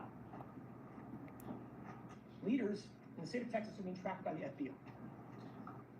They're facing bomb threats, death threats, and that is after what we saw in Minnesota just 2 months ago. Republicans, Donald Trump, Greg Abbott, Texas Republican leaders, they have the power to stop the threats, to stop all of this. And that's the questions that the media should be asking. Why aren't they stopping this? Republicans in California also have the responsibility to see that their Republican leaders... Historically, both Democrats and Republicans have done this playing with the lines. So, but it's also not a fight that we are going to run from. To change the lines, let's just say they're like, oh, it's not gerrymandering. They have the ability to change the lines. Now, the reasoning behind it, that's arguable, but you can change the lines. That's what they're doing. It's now my honor to introduce Lil Lofgren, who's been instrumental in this process. She's the chair, the elected chair of the California Democratic Congressional Delegation. Can we please give her a warm welcome? Well, thank you very much, Mike. You know, the California Democratic Delegation has been long in favor of independent citizen commission. In fact, the commission drew our lines. We are not allowed to give them any input, and that was fine with us. I am the author of a bill in the House to require independent commissions in every state. And when Democrats were in the majority, and we had Ms. Pelosi as our speaker, we passed a bill that included independent commissions in every state. We did not get a single Republican vote for that, and the Republicans blocked it in the U.S. Senate. So we're not here trying to change or rig the system. We're here because Donald Trump and his Republican cohorts are trying to rig the system. They know that what they've done to the American people is deeply unpopular. They know that because of what they've done, stripping health care for more than 17 million Americans, to give tax cuts to billionaires, hurting California by increasing pollution, by stripping education funds, by stripping nutrition programs from the needy. That is very unpopular, and we cannot allow these elections to be rigged without a response. Now, the Democrats in California are happy with all our districts just as they are, but when we saw that Texas was going to create the most segregated map in Texas since the 60s to eliminate all of the minority districts that they could so that they could create 5 Republican districts, we said, could we create a map that eliminated 5 Republican districts, but that was true to the Voting Rights Act? And we found that we could. And so as we went through the details of the possibilities, I'm happy to report that every single member of the California delegation is willing to support a plan to do that. We cannot stand here. We cannot stand here and just shrug as Trump and the Republicans try and rig the rules so they can avoid responsibility for the damage that they have done to this country. We need a break on them, and we can get it in the midterm elections. I'll tell you, when we were in the majority, we didn't strip health care from Americans. We provided health care with the Affordable Care Act. And the mastermind of that is someone I'd like to introduce next, the most effective speaker in the history of the United States, Nancy Pelosi.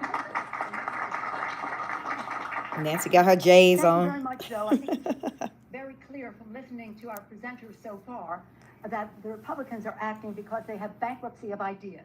They have nothing, no winning ideas to present to the American people, and they cannot defend their actions legitimately. So they're trying to do it and bring it illegitimately. I want to thank our governor for his leadership, his persistence in protecting and defending our Constitution and our democracy.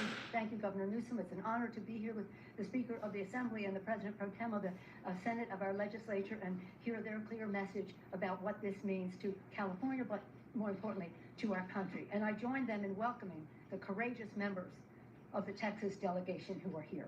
We thank you, not only for your courage, but for your patriotism, I've said to you before, at the beginning of our country, Thomas Paine said, the times have found us. Times found them to form a new country, write a constitution, and the rest, thank God, they made it amendable. And now the times found Lincoln, then found Lincoln to save that country, the unity of that country. And now the times have found all of us, and especially our Texas delegation, to save our Constitution. I'm from Maryland originally, and I'm very proud that the national anthem was written there. And my favorite line in the anthem is, proof through the night that our flag was still there. We have a responsibility to prove through the night of this Trump administration, the darkness of it all, that our flag is still there with liberty and justice for all. And that is what I'm so proud of the leadership of all of our California delegation in Congress, but also our state legislature as well. Zoe Laughlin has led the way as the Yeah, I don't like Nancy Pelosi. California and the unity that she They say California is the fourth strongest economy, but why are you have your homelessness is like and defend the Constitution of the United States. what it is. It makes no sense. You're getting to the money, but your people are on the streets. What are you doing with the money? The list goes on and on. Independent judiciary, rule of law, pave it over, but we will not let, he's gone too far, we will not let him pave over a free and fair elections in our country, starting with what he's trying to do in Texas, countering that. So this isn't two wrongs, as was mentioned, it's not a wrong in what we're doing. This is self-defense for our democracy. They have stricken... Fourth strongest economy in the world, KC, kid. Yes, that's what they said. Where's the money going? It's not going to the people, but you're a people's politician. And now I'm very pleased to yield to our... Yeah, California's my home state. That's where I was born. I left as a teenager, but I would never want to live there again. I don't like how the state is ran. Slick back Newsom to the stage. Y'all look at that hair. Let me thank you for taking the time to be here, and let me welcome all of you to Governor Ronald Reagan's home. Reminded of Governor Reagan's last speech in the Oval Office, where he talked about the life force of new Americans. He talked about Lady Liberty. Where the money at? Show me the money, Newsom. Show me the money. Decades later, appropriately, with a portrait of Ronald Reagan looking down on the President of the United States of America, Donald Trump, who's trying to light a torch on democracy. He's trying to roll back the last half century. He wants to put America in reverse on LGBT rights, on voting rights, civil rights, on the rights of women and girls. We're here in that light at this profound and consequential moment. Little We're lady. Here, with six courageous Little, he leaders that says, continue sell Cali back to Mexico. It is my privilege to have had now 2 delegations visit from Texas. And it's my honor to welcome all of you and to thank you for your courage. Thank you for faith and devotion to the cause that unites all of us across this country, regardless of party. And that are the enduring principles of our founding fathers. And we talked about the 249th anniversary of those principles. Next year, we'll celebrate the 250th anniversary of those enduring principles, the best of the Roman Republic and Greek democracy, the system of co-equal branches of government. This notion of Kimberly Clark, exactly. Make it make sense. all of that on the line, all of that at risk. And so I'm very sober and mindful of this moment. And as a consequence, Make it we make have taken sense. our relationship to this moment very, very Don, how do you feel about how California is run? the Democratic representatives from Texas to stand tall and to stand up, to walk out, as is their right, as old a principle as American pie. The ability for minorities What's up, Tim? to walk out when it comes to the abuses of a majority. And they did just that to elevate not just their voices as representatives, but to elevate our voices, to call out the consequential nature of what's happening. What's happening in the United States of America is not normal. We cannot allow this to be considered normal. Please don't say it's surprising. Those of you who live in California, are you happy with how your state is ran? This is shocking, what's happening. This is your leader. Representative Johnson say it very powerfully and very clearly. And what more evidence did you need? You saw this take shape. Kiana, do you live in California? Are you happy with how, where do you live? 12,000 votes in Georgia. by your courageous leadership, regardless of party, that stood up against that tyranny. Now he's dialing up for seats. He called Greg Abbott. Yeah, I'm not happy with how my country is being ran either, Doesn't Kiana. have the consciousness of the consequences of his action. And he has rolled over and he said, yes, sir, and they're trying to dial now for new seats for precisely the reason that Speaker Pelosi and others have represented. They will lose in the midterms. He knows it. Why else would he make that phone call? His agenda is failing. His presidency is failing. He knows the headwinds in a midterm. He's dialing for seats. Not only did he dial for 5 seats in Texas, he just sent his vice president, the vice president of the United States, not to console those 137 families whose lives were torn asunder because they lost loved ones to the floods. By the way, 3 members of my community in Marin County, Mark, Sarah, and Johnny Walker, 14 years old, died in the flood. Mark, 50 years old. Sarah, same age. Family, friends. We were at their memorial yesterday. Vice President come to console. Make sure you complete the poll as you come on in. He went to Indiana. Continue to try to rig the election. You have a special election. Was there a secret meeting last night? Meeting in the ladies' room. But they're focused on this, a power grab. And it's not limited. Trina says, show Californians the money. Show me the money. Show me the money. Step up. Our state of mind is about accountability, responsibility. Again, taking this moment seriously. What is our relationship to this moment? And we recognize we have agency. We're not bystanders. That we can shape the future. Decisions, not conditions. And so we choose to be held to a higher level of accountability. It wasn't our decision to be here. It's reaction to. We are trying to defend democracy as opposed to see it destroyed district by district. And we will stand firm and we will stand tall. Get the likes up. Thank you so much, Awesome Mod, Dr. J. Like the video if you haven't already. Please like the video. Complete the survey. You have congressional representatives. Like, share, and subscribe. Welcome to those of you who are new to my channel. Direction of the Speaker and the Pro Tem, and they strong support of their caucuses and leaders of critical committees, caucus. We got into some things tonight. Definitely be a part of the replay gang if you missed anything. Moving forward as a state that's larger than Happy Friday. 21 state populations combined. We're not a small, isolated state. State larger than 21. That's a nice suit. That's where the money going on hair products and his clothes and shoes. And we believe in And Nancy wearing J's. talking about eliminating Let me tell it. talking about emergency Them Jordans that Nancy got on. Texas, and we will nullify what happens in Texas. We'll pick up 5 seats with the consent of the people, and that's the difference between the approach we're taking and the approach they're taking. We're doing it on a temporary basis. We're doing it in a fully transparent way, and we're doing it by asking the people of the state of California for their consent and support. Mark that stark contrast to what's happening in Texas and other states. We are resolved and we are aligned in this strategy. And I'm deeply, in closing, grateful for the leadership that's assembled here today. In unprecedented time, required an unprecedented approach, an unprecedented leadership to build the kind of consensus that we believe we have. We have till August 22nd. With the leadership behind me, they will get this on the ballot. We're calling for a special election. That'll be the first week of November.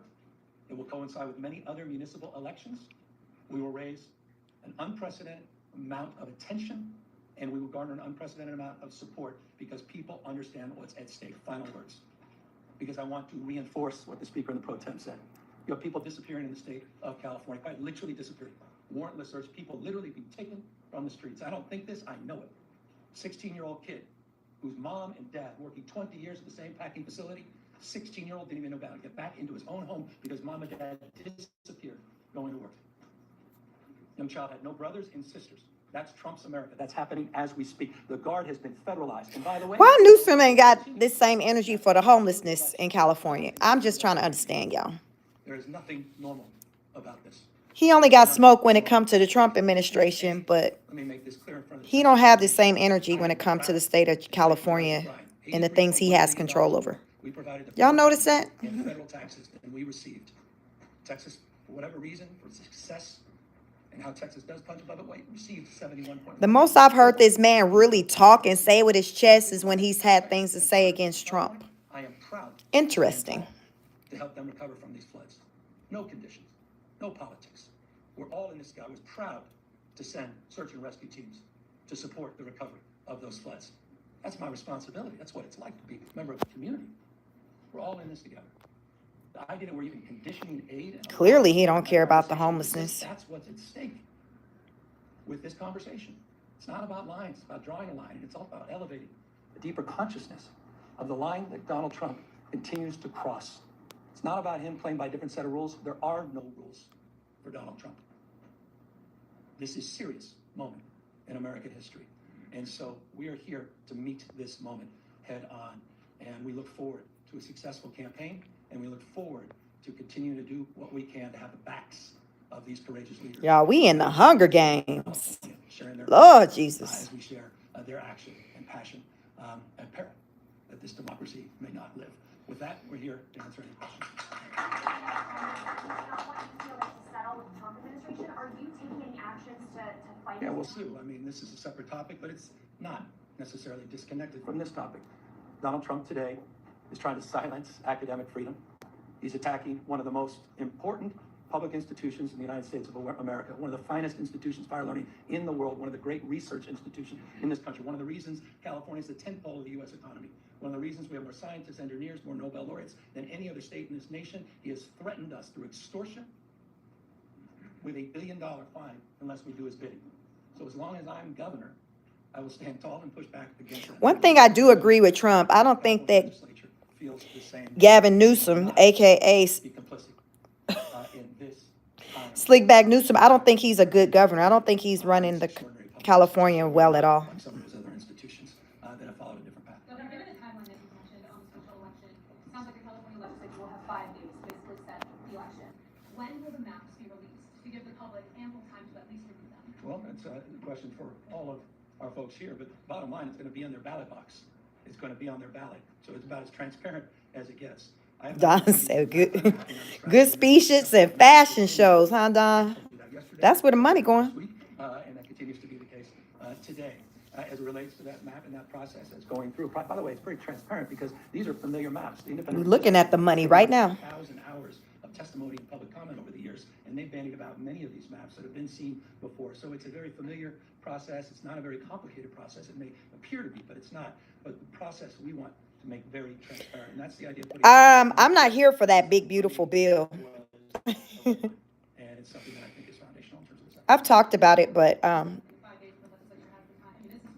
really don't like how a lot of the Republicans said, yeah, I voted for it, but I don't like it. I'm like, what? Maps will be available next week.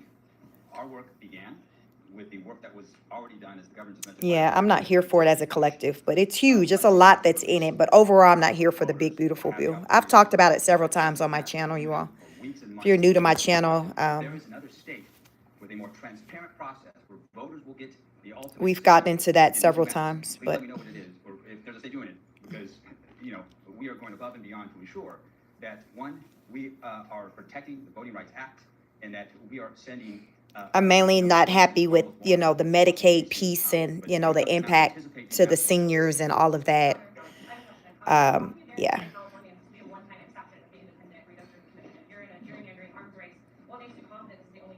Well, that's how we want to do it for the 26, 28, 30 ballots, just for congressional representatives alone. We want to provide that opportunity to the voters. They'll make that decision, and they'll decide that direction. We want to maintain the framework of the Independent Redistricting Commission, which I've long supported. We believe, as Bill Lofgren believes. We'll have to get back into that big, beautiful bill. I learned that, y'all know, with the big, beautiful bill, the government cut funding and things. So already in some states, some seniors are having to be removed from the places where they've been staying because they don't have enough money to pay their bills. For like at a senior home, they're calling the families like, yo, like, you got to pay the difference of what the government is no longer paying, what Medicaid is no longer, Medicare, whatever one it is. You got to pay the difference, or else you need to come pick your loved one up. I mean, we can tell they're desperate. I mean, they are throwing everything at us that they can. The loss of leadership, the financial It's bad. the threats that they are putting out into the group.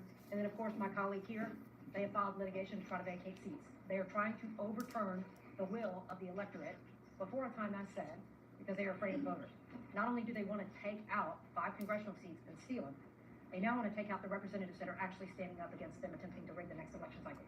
Duly elected representatives out of Texas that have elected us to be here today to break quorum per our Constitution, because we know that the majority is not on the rails. I'm State Rep. Representative Gina Hinojosa, I'm one of the legislators in Texas who is facing a threat by our Attorney General to be removed. You should know, just 2 days ago, I checked in with my office. We had 700 calls on this bill proposing a new map that it hasn't even been out a week for the public to see. 4 were opposed. The rest were all in support of my breaking quorum. I'm doing exactly what my constituents want, and it is shameful for our governor or for our Attorney General to try to remove a duly elected representative of the people from office, but it is in keeping with what is happening in this grander scheme of these Trump maps to try to rig the 2026 midterms. The response to Governor Abbott saying that he called special session in the state attorney. So that's his decision? That's the benefit of who you elect for governor? We are breaking and doing everything we can to break this quorum. We have 137 at least. We are missing 2 more individuals out of Central Texas. We have been there for 2 weeks, waiting to address that issue. They only put 1 bill up for us to debate in the House, and it was redistricting. We have an arrest warrant for us to go back to Texas for 1 bill only. They don't want us to come back for flooding. They are using those families as a distraction. The governor can write a check right now to try to start the process. And so it's his decision what's valuable to him. Does he want to have us come back and address flooding, to address the issue of school testing, to address human trafficking, to address the infrastructure in our courts? We will gladly show up. You're going to find out, the people of Texas, who he plays for. Is he going to call us back for you, or is he going to call us back to do Trump's thing? Are you prepared to stay out of the seat through the filing deadline in December? If that's what it takes to stop a redraw. So we take this fight 1 day at a time. We fight to win today, and tomorrow we assess and take it on then. I'm reminded of a quote by one of our wonderful governors of the past, Ann Richards, and she said, "The here and now is all we have, and if we play it right, it's all we need." And that is what is happening here today. We're about to play it right. Thank you. If California redraws districts for Democrats to try to pick up 5 seats, that would only cancel out what Texas is doing, but Republican-led states including Florida, Ohio, Missouri, and Indiana will or are considering redrawing their own lines, and Democrats don't control enough states to have the commissioners to pick up to counter that. So, given that math, why go through with trying to bypass the nation? Well, these guys are ruthless on the other side, so I concur. That said, we can control what we can control. It's not what happens, it's what we do in response to what happens. Here's what we can do in response. There's other states that can act not dissimilarly to California, but none can act, I guess, with the scale and scope that we can. So that would be my response. It's always the right thing to do the right thing. It's always the right time to do the right thing. And our response is what we can control, and we can encourage others through the power of emulation to consider the approach that we've taken based upon their unique circumstances. Most states don't have independent redistricting. Many states have supermajorities in their legislature. There are a number of other states, as you know, that are considering democratically led states, and not just Republican-led states, that are considering similar actions, but we're not going to unilaterally disarm. We're not going to allow them to roll us over, and at least we will have the power of expressing ourselves very powerfully that everything they did in Texas, all the fire and fury, signified nothing. That we neutralized it. We nullified that. We don't move unless they move. This is triggered. They drew first blood. We're responding to this action. And this is how we choose to respond. I hope other governors and other leaders across the country do the same. Last question. Hypothetical, if it is triggered and voters do not approve it, is there a backup plan? Is there a plan B if Texas moves? I think the voters will prove it. I think the voters understand what's at stake. Look, I'm not naive. We live in the most un-Trump state in America. And I think people understand, boy, do they understand, intimately understand what's at stake with Donald Trump. What more evidence you need today, a couple days ago, with a Penske truck where people just jumped out, racially profiling people. Look at what just happened, UCLA.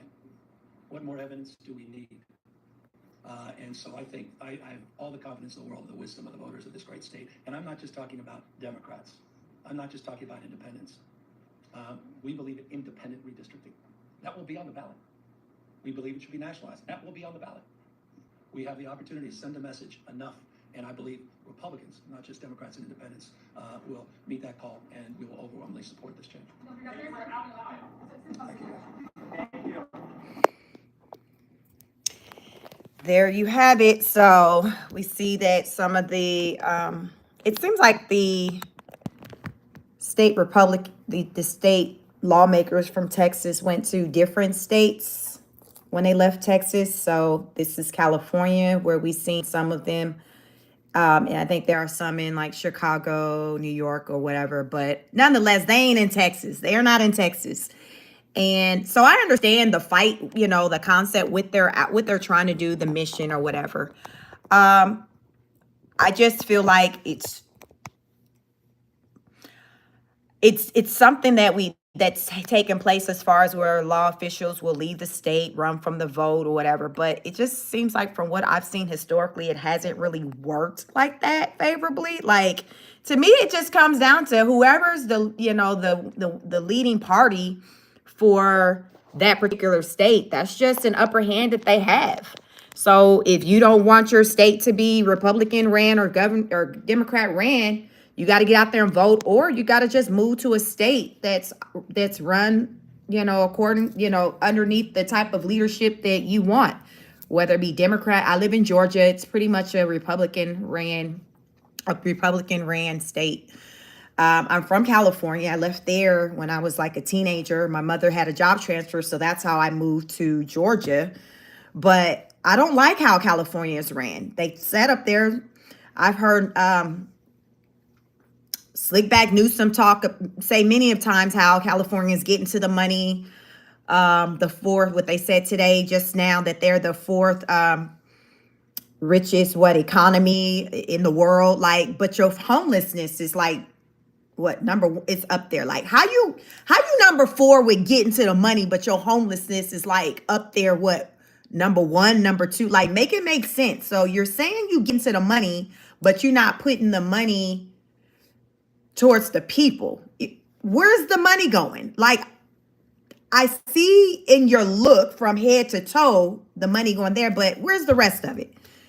It ain't enough 3-piece suits that you can buy. It ain't enough eco-style gel that you can buy. Come on, Beijing black hair. Like, there's not enough hair dye you can buy. Where is the rest of the money? Why is California just so down bad when it comes to just the school systems, the housing? Like, people can't afford to even be a homeowner. Everybody happened to have roommates until they leave the earth. So, like, make it make sense. But you're saying that California's getting to the money. Okay. So yeah, I no longer desire to live there. It's a beautiful, it's forever my home state. I'll visit, but that's all I got. I ain't going out there, give you about a good 5-7 days, and then I'm flew back out to the South. Let's check out this poll. So the poll, have you completed the poll? If you have not yet complete the poll. Also, if you haven't liked the video, like the video. Did the Trump administration have a secret meeting about the Epstein files at the White House last night? Looks like regardless the number, so it's over 1,075 people who voted. 46% said yes to the meeting last night. 18% said no to the meeting. 36% says not sure. So throughout this live tonight, yes has been the leading response. Yes has been the leading response to the meeting. I believe there was a meeting.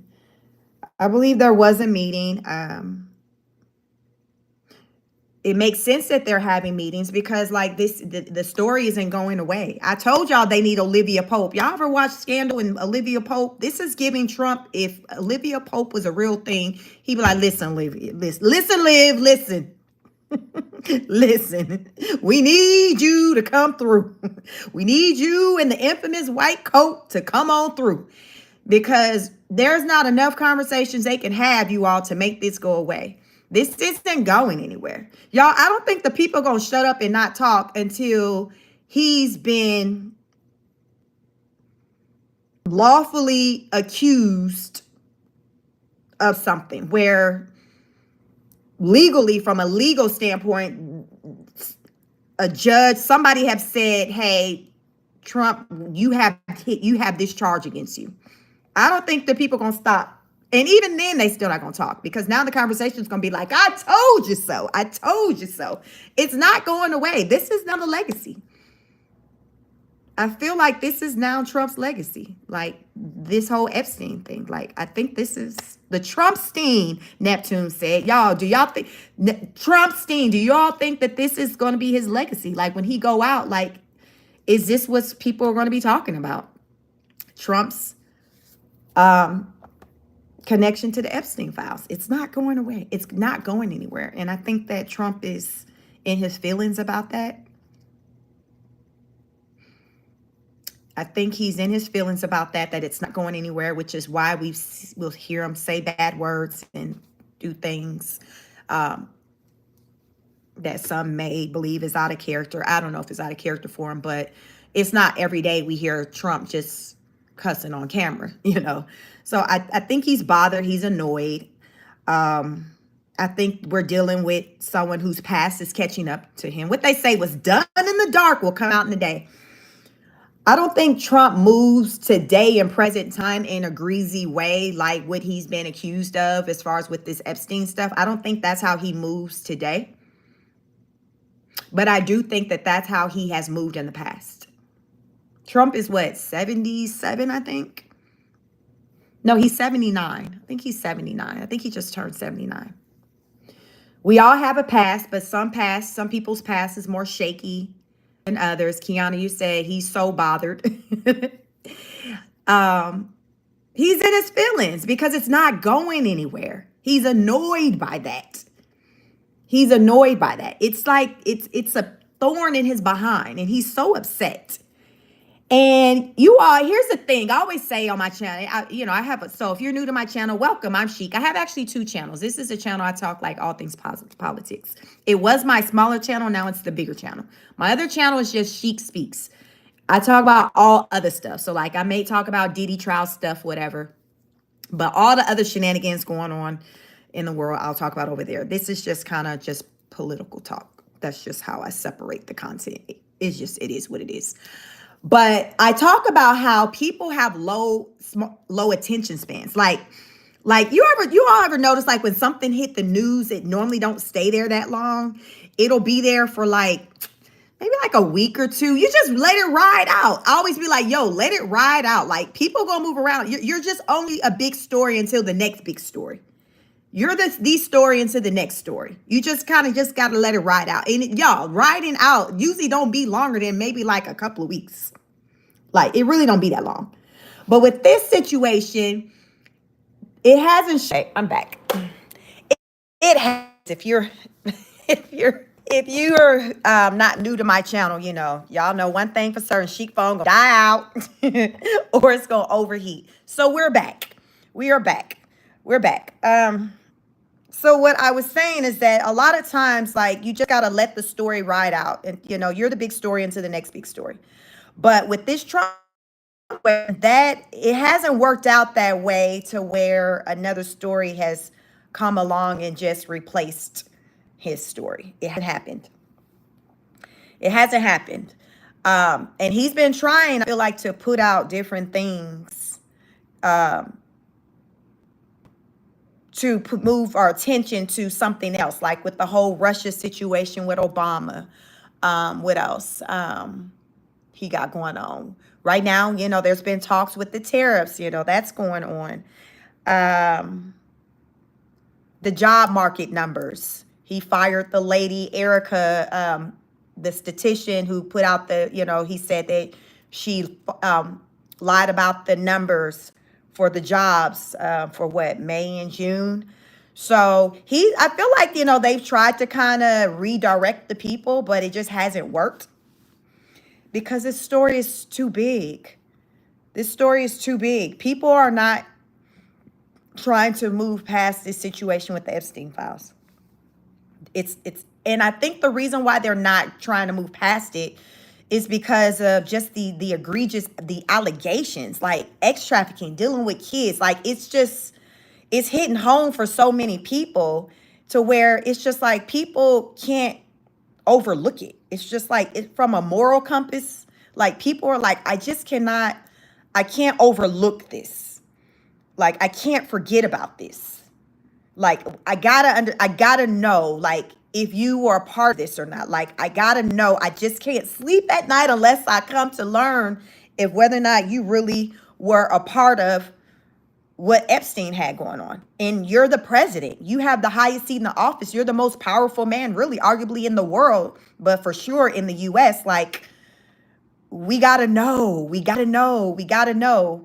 And I think that's why, the story is still here and it's not going anywhere, because people's like, I can't, I got to know. And then Trump is like so against releasing the file, the details. Oh, there's nothing to see. And it's just like, the more he says that, the more people kind of feel like there is something there and there is something to see. And so I think that's the situation he's in, and he's really upset about it. But like I said, I don't feel like Trump today in present time moves grimy like that. I don't feel like he does, but I just feel like he has a past, and his past is kind of coming to haunt him. And this is what we're watching play out. This is what we're watching play out. His past is coming to haunt him, and it's just, it's not looking good for the kid. It's not looking good for the kid. But you reap what you sow. If he is guilty of any of these things that people are accusing him of, then I feel like he should be dealt with. Don says he don't want to end up like Prince Andrew, exiled to a corner. Floyd says you have a past too. We all have a past. But here's the thing. We all have a past, but everyone's past isn't as shaky as the next person's past. You see what I'm saying? It's sometimes it's the details that makes the difference, because we all have a past, but the details of everybody's past don't look the same. Also, I feel like you got to be mindful of your past when you're choosing to be in certain positions, because we all have a past. So if you only know what your past looked like, so you have to be honest about that and say, you know what? Because I know all of this over here is in my past, yeah, I'm not going to accept that position over there. Because 9 times out of 10, people are going to go digging, and that's going to surface. And I don't want that coming out. So I'm going to chill and not accept that job opportunity. You see what I'm saying? So you got to be realistic about what your situation is.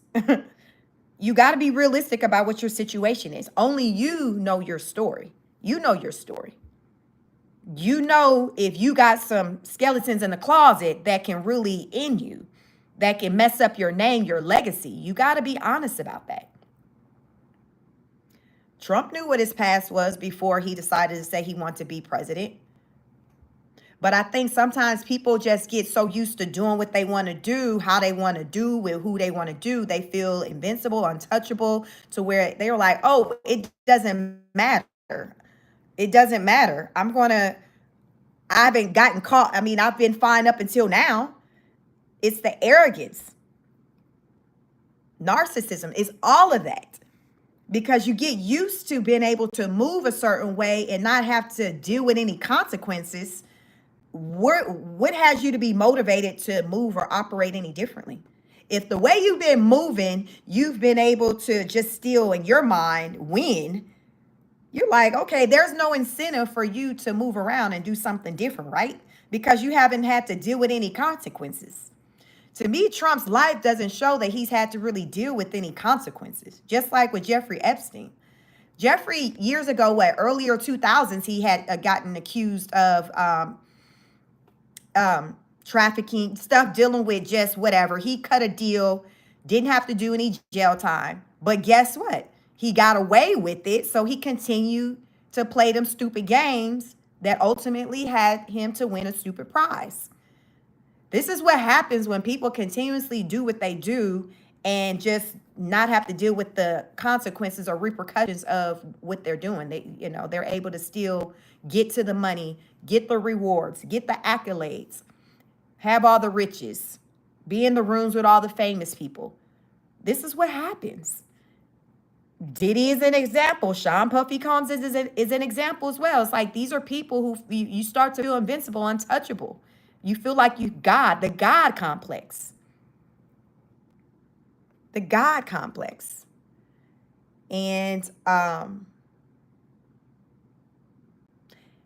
what we're seeing is that President Donald J. Trump, is getting the hard message that he's not God. He's getting the hard message that he's a man just like the next.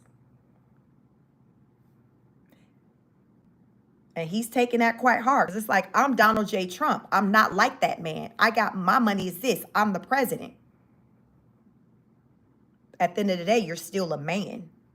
At the end of the day, you still allegedly did some things that people do not find kosher, does not find that people don't align with, just piss poor values.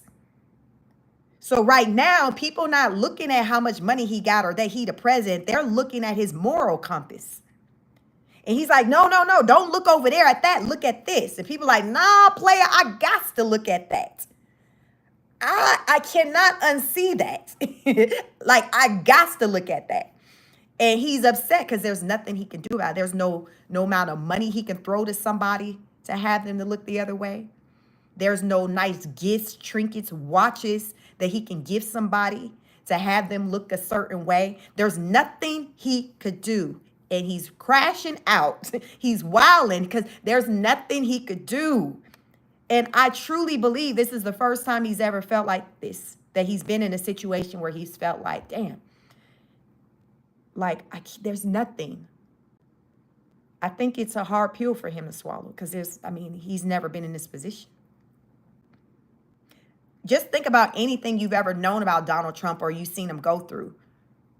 Can you think of anything that you've seen him go through that money couldn't have just corrected that or gotten him out of that? This is that one thing that money ain't got nothing to do with it because it's dealing with children are involved.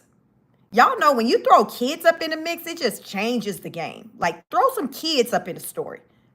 Y'all ever hear stories about how they say when people go to jail, go to prison, if they learn that you in there because of something that you did to like some kids, oh, baby, it's a wrap. It's something about children that it's like this universal thing to where regardless of what language you speak, what religion you a part of, what cultural group, what your skin color look like, people have a soft spot as a collective for the children because they're innocent. People look at them as God's children. So when you go messing with God's children, the people who can't defend themselves, that's a whole problem. People trying to come see you. And so that's like the worst of the worst types of crimes that a lot of people, that's like the worst of the worst crime out there to a lot of people when you do something to a child. When you do something to a child, that's like considered the worst of the worst crimes. So Trump's name being thrown into something dealing with children, baby, people are not trying to move around from that. They're like, no, I need some type of closure with this because it's just too much that's coming out. It's too much. Not the kids, child, not the kids. Earlier in this live, I don't know if you were in this live. Remember, I went through one of the stories where a woman who's now an adult said when she was 13, she was AR'd by President Donald J. Trump. That's her story, her testimony, whether you want to believe it or not. There are multiple stories.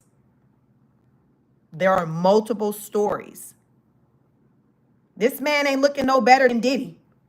The difference is that Diddy was on trial. Trump's trial is by so you got two things. Diddy went through court through like a criminal trial. Trump's trial is with the, what do you call that? The public opinion. Trump is on trial with the public, with the world. Diddy was on trial with the court system. You see, both of them are on trial because both environments has a heavy impact on their legacy, how they're viewed by the public, reputation. So Trump may be walking around free, but this right here, he's going through it. He's going through it. Trump is on trial with the public. Do you understand what I mean when I say that? He is on trial with the public.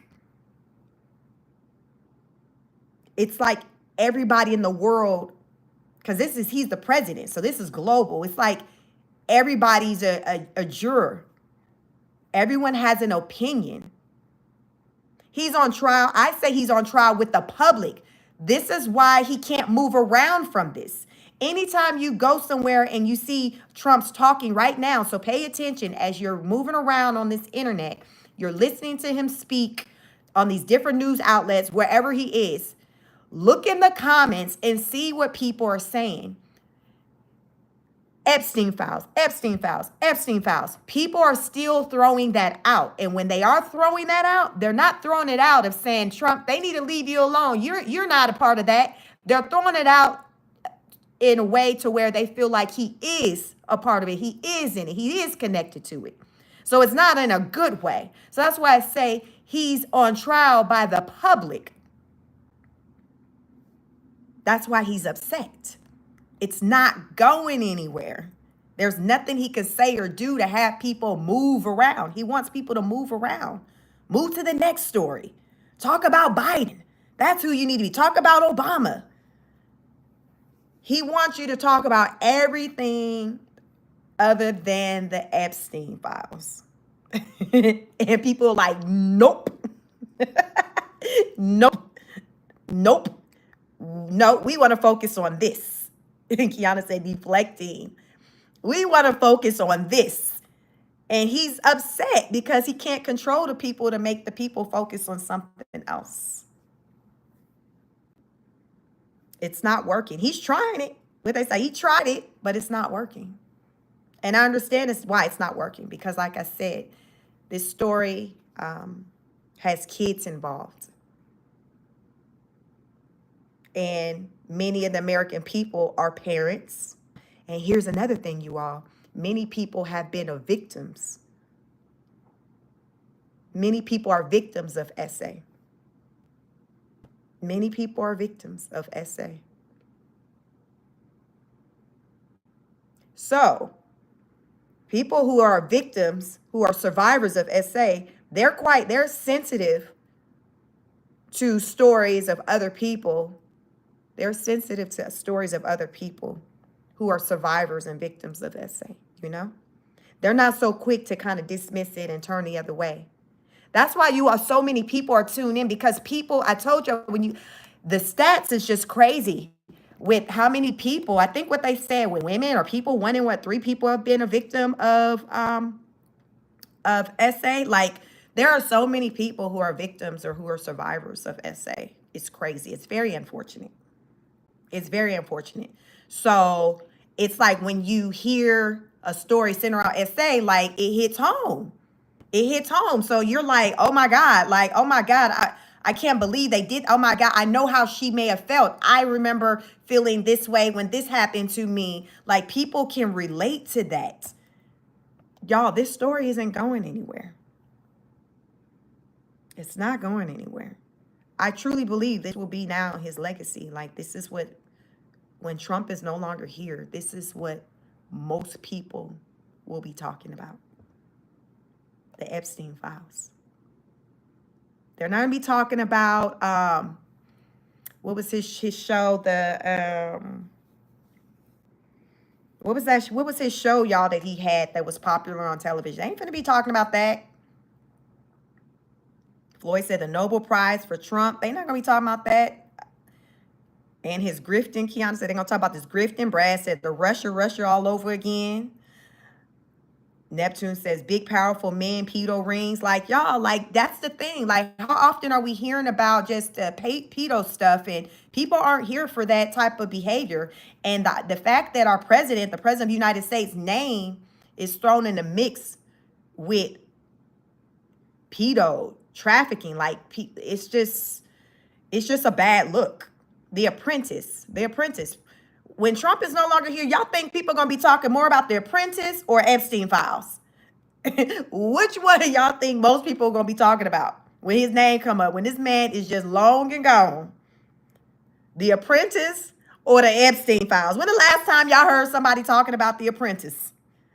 Ain't nobody talking about The Apprentice. I forgot the hell he was over the doggone beauty pageants. I forgot that was his thing with the, with the beauty pageants. Them women who was participating, y'all, at these beauty pageants said he used to be walking back there and coming in the dressing rooms and stuff like that while they were getting ready at the pageants.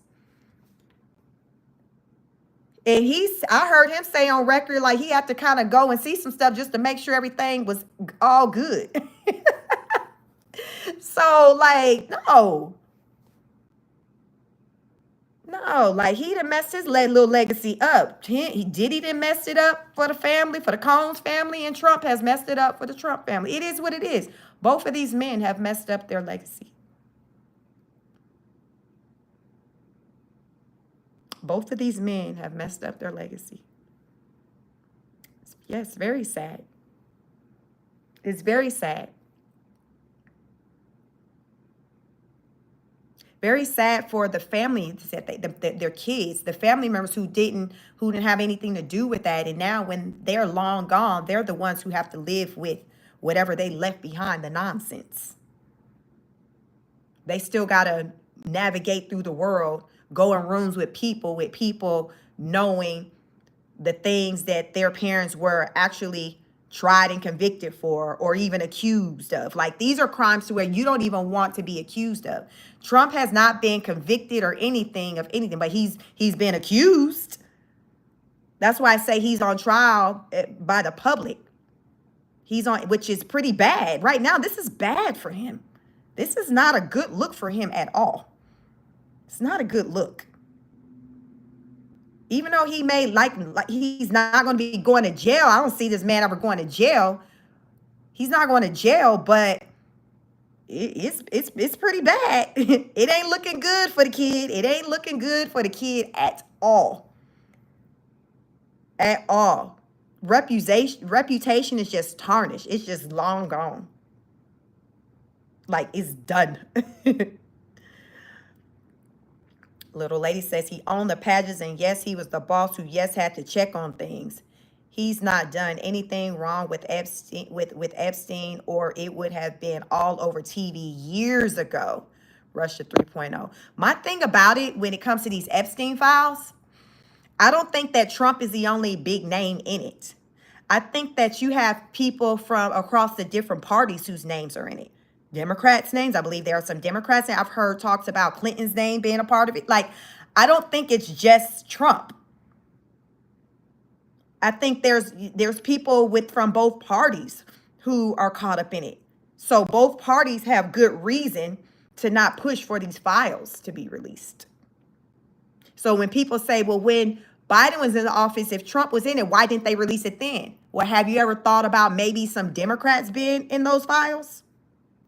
To where, yes, they may want to sell Trump out, but they like, damn, Bob on that list, so we can't drop it because I know they got Trump name on there, but shit, y'all seen Bob name on there, we'd be selling him out too. You see what I'm saying? So they be like, all right, we can't release it because even though we want to show that he on there, we got these other people on here we want to protect. Y'all ever thought about that? Y'all think Trump's the only name? Come on now. No. It's more than just Trump. Don, look like your comment got deleted or retracted. So it's more than just Trump, I feel like. So both parties have a reason to not. I heard that Pelosi was questioned about the Epstein files and Pelosi's energy, and y'all know she can't stand that man. Just like he can't stand her, she can't stand him. And when they asked Pelosi about, someone was telling me about it, I hadn't seen it, but they asked Pelosi about it, and Pelosi's response was, oh, I mean, that's not, like, she downplayed it, dismissed it. She downplayed or dismissed it like, oh, it's not that big of a deal with releasing those files. Remind you, she can't stand this man. So again, that's why I say I believe that both sides have names on that list that they want to protect. Kiana said Trump and Clinton. So you got Democrat and Republican. So both sides are vested to not release that list. it wouldn't be favorable for neither side. So I think that's the reason why even the Biden administration, why it hasn't been released. It's bigger than Trump. It's not just him. I done told y'all before, I think a lot of them, they friends. They cool with each other. They just put the front on to the world that, oh, I'm blue, I'm red, like they on some Bloods and Crips, anti-whatever. But I believe y'all have, most of it's a front. Y'all ever seen some clips sometimes where you'll see like some of the Democrats and the Republicans in the same room where it was Obama or Trump and they laughing and kikiing and stuff like that? And then when they're like all together in the room, and then when they break away, then it's back to them taking shots at each other. Y'all ever seen any of those clips over the years? Like, to me, it's given that to us, they present that, oh, I don't like them, I don't like her. But behind closed doors, they're all politicians. They're all politicians. So they're on one side. They're on one side. So I just think that they all have a vested interest to kind of, keep it under wraps. Don says, Sheik, while live, can you search, did people get granted immunity in the Epstein ruling? All right, let me see. Let me see.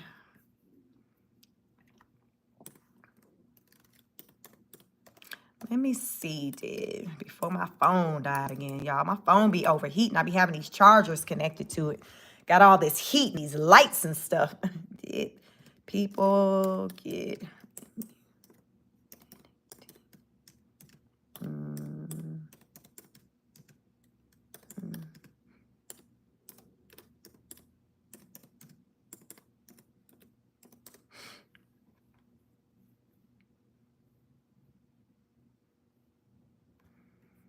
Okay, so let's show this. Don had this question. So this is what I found. So I typed in, did people get immunity during the Epstein trial? So this is what's coming up for the AI. Y'all see this? It says several individuals connected to Jeffrey Epstein case have been granted immunity or have been involved in discussions surrounding immunity. Ghislaine Maxwell, she was granted limited immunity by the Justice Department of DOJ in exchange for providing information during interviews related to the Epstein case. Limited immunity means the information she provided could not be used against her in future cases, assuming she told the truth. Maxwell's lawyers have also sought immunity in exchange for testifying before Congress, but that request was rejected by the House Oversight Committee. So there's that. Next, potential co-conspirators of Epstein. A plea deal Epstein received in 2007 included a clause that the United States would not file criminal charges against any potential co-conspirators. This has been a point of contention and legal debate, with some arguing it could grant blanket immunity to others involved in the Epstein activities. So who do y'all think might have fallen in that category? Witnesses / potential cooperators. Queen for a day, a pro-offer agreements which involves limited immunity are common in criminal cases when defendants offer to cooperate with prosecutors and provide information on an investigation and potential co-defendants. It's important to note, immunity agreements can be complex and are often subject to specific terms and conditions. There is ongoing legal and political debate surrounding the scope and impact of the immunity in the Epstein case, particularly regarding the 2007 plea agreement and any potential unsealing of related files. There you go. So there were some people who were named or who were a part of this situation with the Epstein case, but they were granted immunity. Co-conspirators. My. So we can sit and have a whole another 2-hour live to talk about who any of them people might have been, but I'm going to say it wasn't just Donald Jaquavius Trump. I believe Donald Jaquavius Trump was one of them. But I think that there are many others there, including the people who are aligned with the Democratic Party. Yep. Floyd said lies. Floyd said, not my president. Don says, shame is the only fear. So there you have it.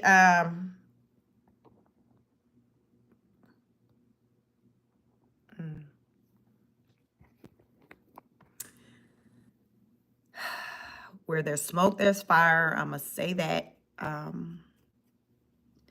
don't feel like everyone's coming out lying on Trump. I don't feel like it's about everybody's being out to get him. I feel like this is all rooted in people wanting to get down to the truth. And many people believe that the only way to do that is to see those unsealed documents. To see the unsealed documents. I personally don't believe that we will ever see those. And if we were to ever see them, it would probably be where somebody then hacked into a system. Somebody like WikiLeaks or somebody then, got into our system and put stuff out on the internet. But otherwise, I don't see our government releasing the information that the people are requesting and demanding to see. I think the Trump administration will continue to put other stories and things in our faces for us to pay attention to. Right now, tariffs, heavy conversation, job market, heavy conversation, immigration, heavy conversation, but nothing's bigger than the Epstein files. And the goal is to make any one of those stories bigger than the Epstein files. They even got the Penske truck and had the ICE officers hopping out the trucks trying to arrest some folks. They were like, okay, we got it. We got a story that's finally about to overshadow the Epstein case. We gonna rent a Penske truck and have them hop out of the truck like Rambo. And y'all, that didn't even work. Penske listen, we didn't know them folks was about to rent our truck and be doing all of that. We ain't got nothing to do with that. Yes, that's our truck, but we didn't know they was going to be doing that. Listen, we can't control what these folks do with our stuff when they come and rent. As long as they pay their deposit, they pick up the truck and they return it when they supposed to return it. That's that's all we got. We don't know what they doing. So Penske truck all over the internet with ICE officers hopping out trying to arrest folks. So I'm like, okay, so were they, after they was getting out the trucks, were they then to put the illegal immigrants inside of the Penske truck back with, what was everybody going in the Penske truck? So we seen the ICE agents hopping out the Penske truck. So do you put the illegal immigrants in the Penske truck and then you get back in the Penske truck and y'all ride off into the sunset? I wasn't quite sure how the situation was supposed to go. I just seen the ICE workers hopping out the Penske trucks. Boo to you talking about ice, baby. Lord Jesus. So, again, even these stories aren't overshadowing the Epstein files.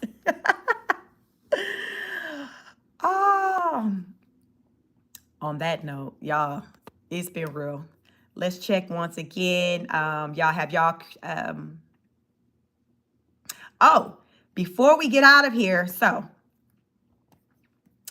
clear Democratic, so CNN, I had something I wanted to show because it looks like they was getting into some numbers over on CNN. So it is CNN. So we'll just keep that in mind. But I just wanted to show some information pertaining to what the numbers are looking like as far as what they're saying, the CNN data analysis for the 2026 midterm polling. Because remember, Trump trying to move some things around. He talking about we need just 5 on the list. I got 5 on it. Trump's like, listen, Governor Greg Abbott, I'm gonna need for you to put 5 on. I need 5 more votes. 5 more.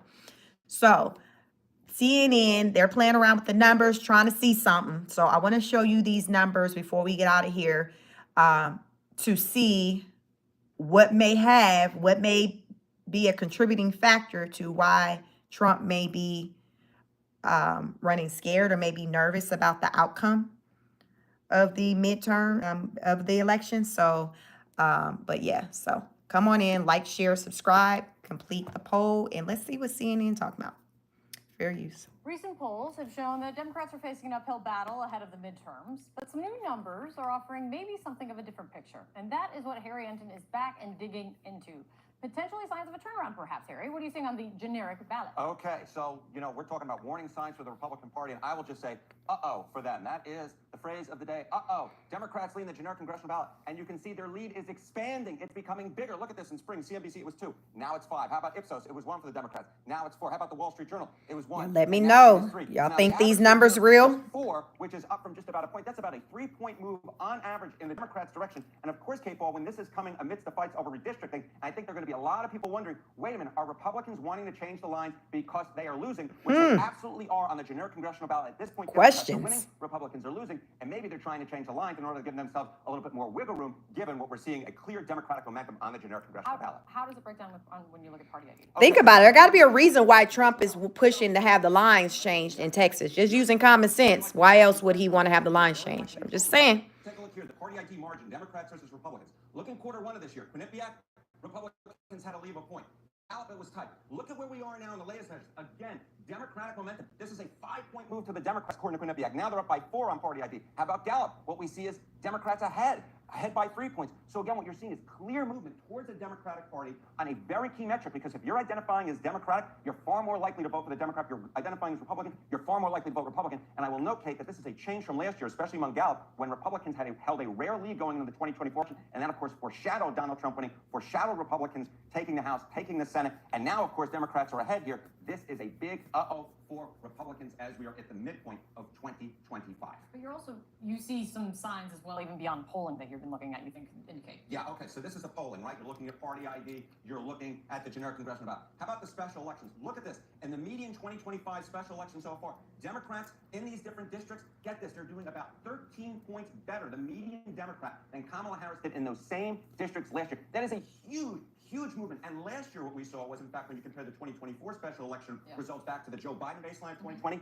Republicans were actually doing better than they did in 2020 in those. So again, this is clear movement towards the Democrats, and we're seeing it on 3 different metrics, 2 polling and 1 in actual election results. Very interesting. Good to see you. Thanks for coming back in, Harry. My pleasure, Kate. John? Oh, can you put up, Harry, the first slide you had there again, the generic ballot test here? Here we are. Thank you so much, Vanna. You're welcome. Okay. With us now, former Republican strategist Lee Carter and Democratic strategist Maria Cardona. Those numbers, which I hope we can still see here, Brad, show those again, and Vanna White there. Maria, how much of a coincidence is it, you think, that we're seeing that trend in the congressional ballot test there? How much of a coincidence that we're seeing that and these Republican efforts at redistricting at the same time? No coincidence at all, John. What the Republicans are doing in terms of the naked, corrupt power grab of trying to redistrict Texas and then going into other states to try to do the same to steal Democratic seats is. I think what's happening, I think the numbers with Democrats looking as though they're having the advantage when it comes to the midterms. I think, to me, there's validity there, because I think a lot of people are not happy with the Republican Party, starting with Trump and how he's moving. And I think because of that, people are now interested in wanting to just move the pendulum over to the Democrats again. And I'm an independent. I'm not Republican or Democrat. I just vote based on policy. And I just feel like people are just not happy with just the Republican Party right now, and it's rooted in our president, Donald Trump, and then with him having people in, like, say, the House or Senate, the majority of the vote, who are able to back whatever it is or push through whatever it is he's wanting. People are like, yo, we have to change that because we're not liking what Trump is presenting. And then he has the numbers to get things to be pushed through. So we have to change that. I don't think that these numbers are fabricated for that reason. People are just not happy. People aren't happy with the Republican Party, I believe, as a collective, like they were. I think just since January, I just think over time, just people, especially with this Epstein situation, I think with the Epstein situation, it's, listen, Linda, listen. People are like, what the hell? I done effed around and found out, like, people are like, what the heck did I vote for? Oh, my God, can I take it back? Like, I think a lot of people are feeling this way. So Phil says Republicans are happy. Quit watching just CNN. No, I think you got some Republicans are happy, but some aren't. I don't think all Republicans are, I think you got, because most of the people who've been giving Trump the smoke centered around this Epstein stuff has been people from his own party. He's made comments about himself with, how, he feels like the people have kind of turned against him. The Republicans are just haven't been, everybody ain't happy. Listen, they say you can't make them all happy. You can't make them all happy, but we not going to sit and act like all the Republicans are happy. They're not. They're not. They're not. And for Trump to be aggressively wanting for those lines to be changed in Texas, to me, it's clear that he's nervous. Because why you got to do all that? Why you can't just leave things be and just everybody show up and vote, right? Everybody show up and vote. But why do you have to start finagling some things? You're not finagling some things if you feel confident that things are going to play out the way they're supposed to. You start finagling things when you get concerned and you get worried, like, oh, snap, I think we might be in some trouble. I think we might be in some trouble here. And I think that's, Trump is running scared. I think he's like, yo, we need 5 more. Listen, Governor of Texas, Governor Abbott, I'm going to need for you to work your magic, but I need 5 more. I got 5. But listen, he on 5 more. I need 5 more. Makes sense to me. But again, that's just my opinion or whatever. So, of course, we're going to see how, everything unfolds. But I'm just not so confident that the Republicans is just going to clean up like they have in the past. I don't think so. And like I said, I don't vote I vote by policy. Definitely don't align with Democrat. I'm more so aligned, with, like I said, I voted for Donald Trump because I was here for the things that he ran on, period. Today, Donald Trump is on some stuff. He got he on some type of demon time that he wasn't giving last year for me. So now I'm just like, listen, it is what it is. I'm learned. I done had a lot of left around and found out moments, but it is what it is. And I talk about it over here on my channel. And I know I'm not the only one. So I talk about the good, the bad, the ugly. I'm here for how he's trying to get the illegal immigration situation under control because it's out of control. I am here for that. But there's a lot of things I'm not here for. And this Epstein stuff, I'm not here for how he's been handling it. I think to me, he's moving like he's guilty. I think Trump is moving like he's very guilty. But it is what it is. He is the president of the United States. I am an American citizen, so he's my president, and I respect his position as being my president. And that's on that. So let's see. Before we get out of here, let's see what our numbers are for the poll. Have you completed the poll? Make sure you complete the poll. We have 1,187 people who have completed the poll. Question, did the Trump administration have a secret meeting about the Epstein files at the White House last night? 46% say yes, 18% say no, and 13% says not sure. So there you have it. Again, anytime that I put a poll up here centered around Epstein and Trump, I'm just going to add, for those of you who are new to my channel or may not have completed any of my other polls in the past, the numbers are typically right high 40s to 50%, close to 50% being favorable that Trump is suspect. That Trump is tied to the Epstein files, like Trump, like all of that. I'm just saying, y'all. And the people, it'll be like 1,000+ people that complete the polls. And when you look at the other news outlets and their polls and things, like the numbers line up to theirs. So that's what I'm saying. Like, regardless of the different news outlets that I've listened to, and I'll see the polls and then I just do my own. And I would say most of the people who follow me are probably like Trump supporters. I would say most of the people who follow me are Trump supporters. But as you see, when I do these polls, most of the numbers aren't favorable for him. Thank you for joining tonight, Kiana. So that's what I'm saying, y'all. I'm very, there's some things I have a strong opinion of it, but for the most part, I'm kind of balance. So, because a lot of times people come up here like, okay, she Trump, she not. So that's why I say I voted for him, but there are a lot of things that I don't rock with how he moves. But he did get my vote. He got my vote the last 2 elections.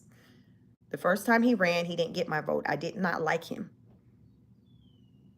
I feel like I just didn't like him. But when he ran the country, then I'm like, okay, I feel like he did okay with running the country the first term. So that's why I voted for him thereafter. And I didn't like how the Democrats were running the country when Biden was in office. And then I don't like Kamala because, child, that's a whole nother live. And this live is long enough. But I have talked about her plenty of times and gone into why I don't like her, why I'm not a fan of Jasmine Crockett, Nancy Pelosi. Most of the people that I'm not here for that I don't like happen to be a part of the Democrat Party. I don't know. To me, I just find that, I don't know, from what I've seen, people aligned with the Democratic Party, I've seen them moving away, to me, more so that hasn't been for the people, especially when it comes to just resources and things like that. For example, as I say, Newsom, he's up here just jumping bad, saying whatever he got to say against Trump. We've seen him do it multiple times, but he doesn't apply that same energy with just his state and taking care of his people. So I got a problem with that. Like, sir, you repeatedly talk about how California gets to the money, but your people living in tent cities. Like, come on now, come on.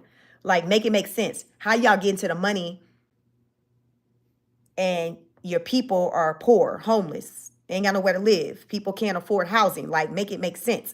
That's that type of Democrat stuff that I don't like, you all. I don't like that. I don't like that at all. I don't like that. So like I said, when I vote based on the policies that people are running on. And as of late, the last 2 elections, it happened to have been a Republican that I've run for. But I am an independent. That's what I'm registered as. But I thank you all for being here with me tonight. Let's see. We had a lot of people came through. Over 70,000, 72,000 people who came through tonight and rocked with me. I thank you. Thank you so much. Y'all stayed along even through the overheated phone. It seemed like every live, my phone, listen, it's going to overheat or it's going to die. Something going to happen. Or there's been times you two will come in and interrupt me, but like, Sheik, you doing too much. So hopefully I won't get shadow banned coming off of this live because that will happen too. So listen, sometimes you two don't always be here for my messaging, and that's okay. That is okay. But I do thank you all for joining me tonight and participating, being active in the chat. You know, the chat is always very active. Be a part of the replay gang if you did kind of come late or missed anything. Definitely don't be a stranger with leaving comments on the video after I post. Most people don't seem to leave a comment then.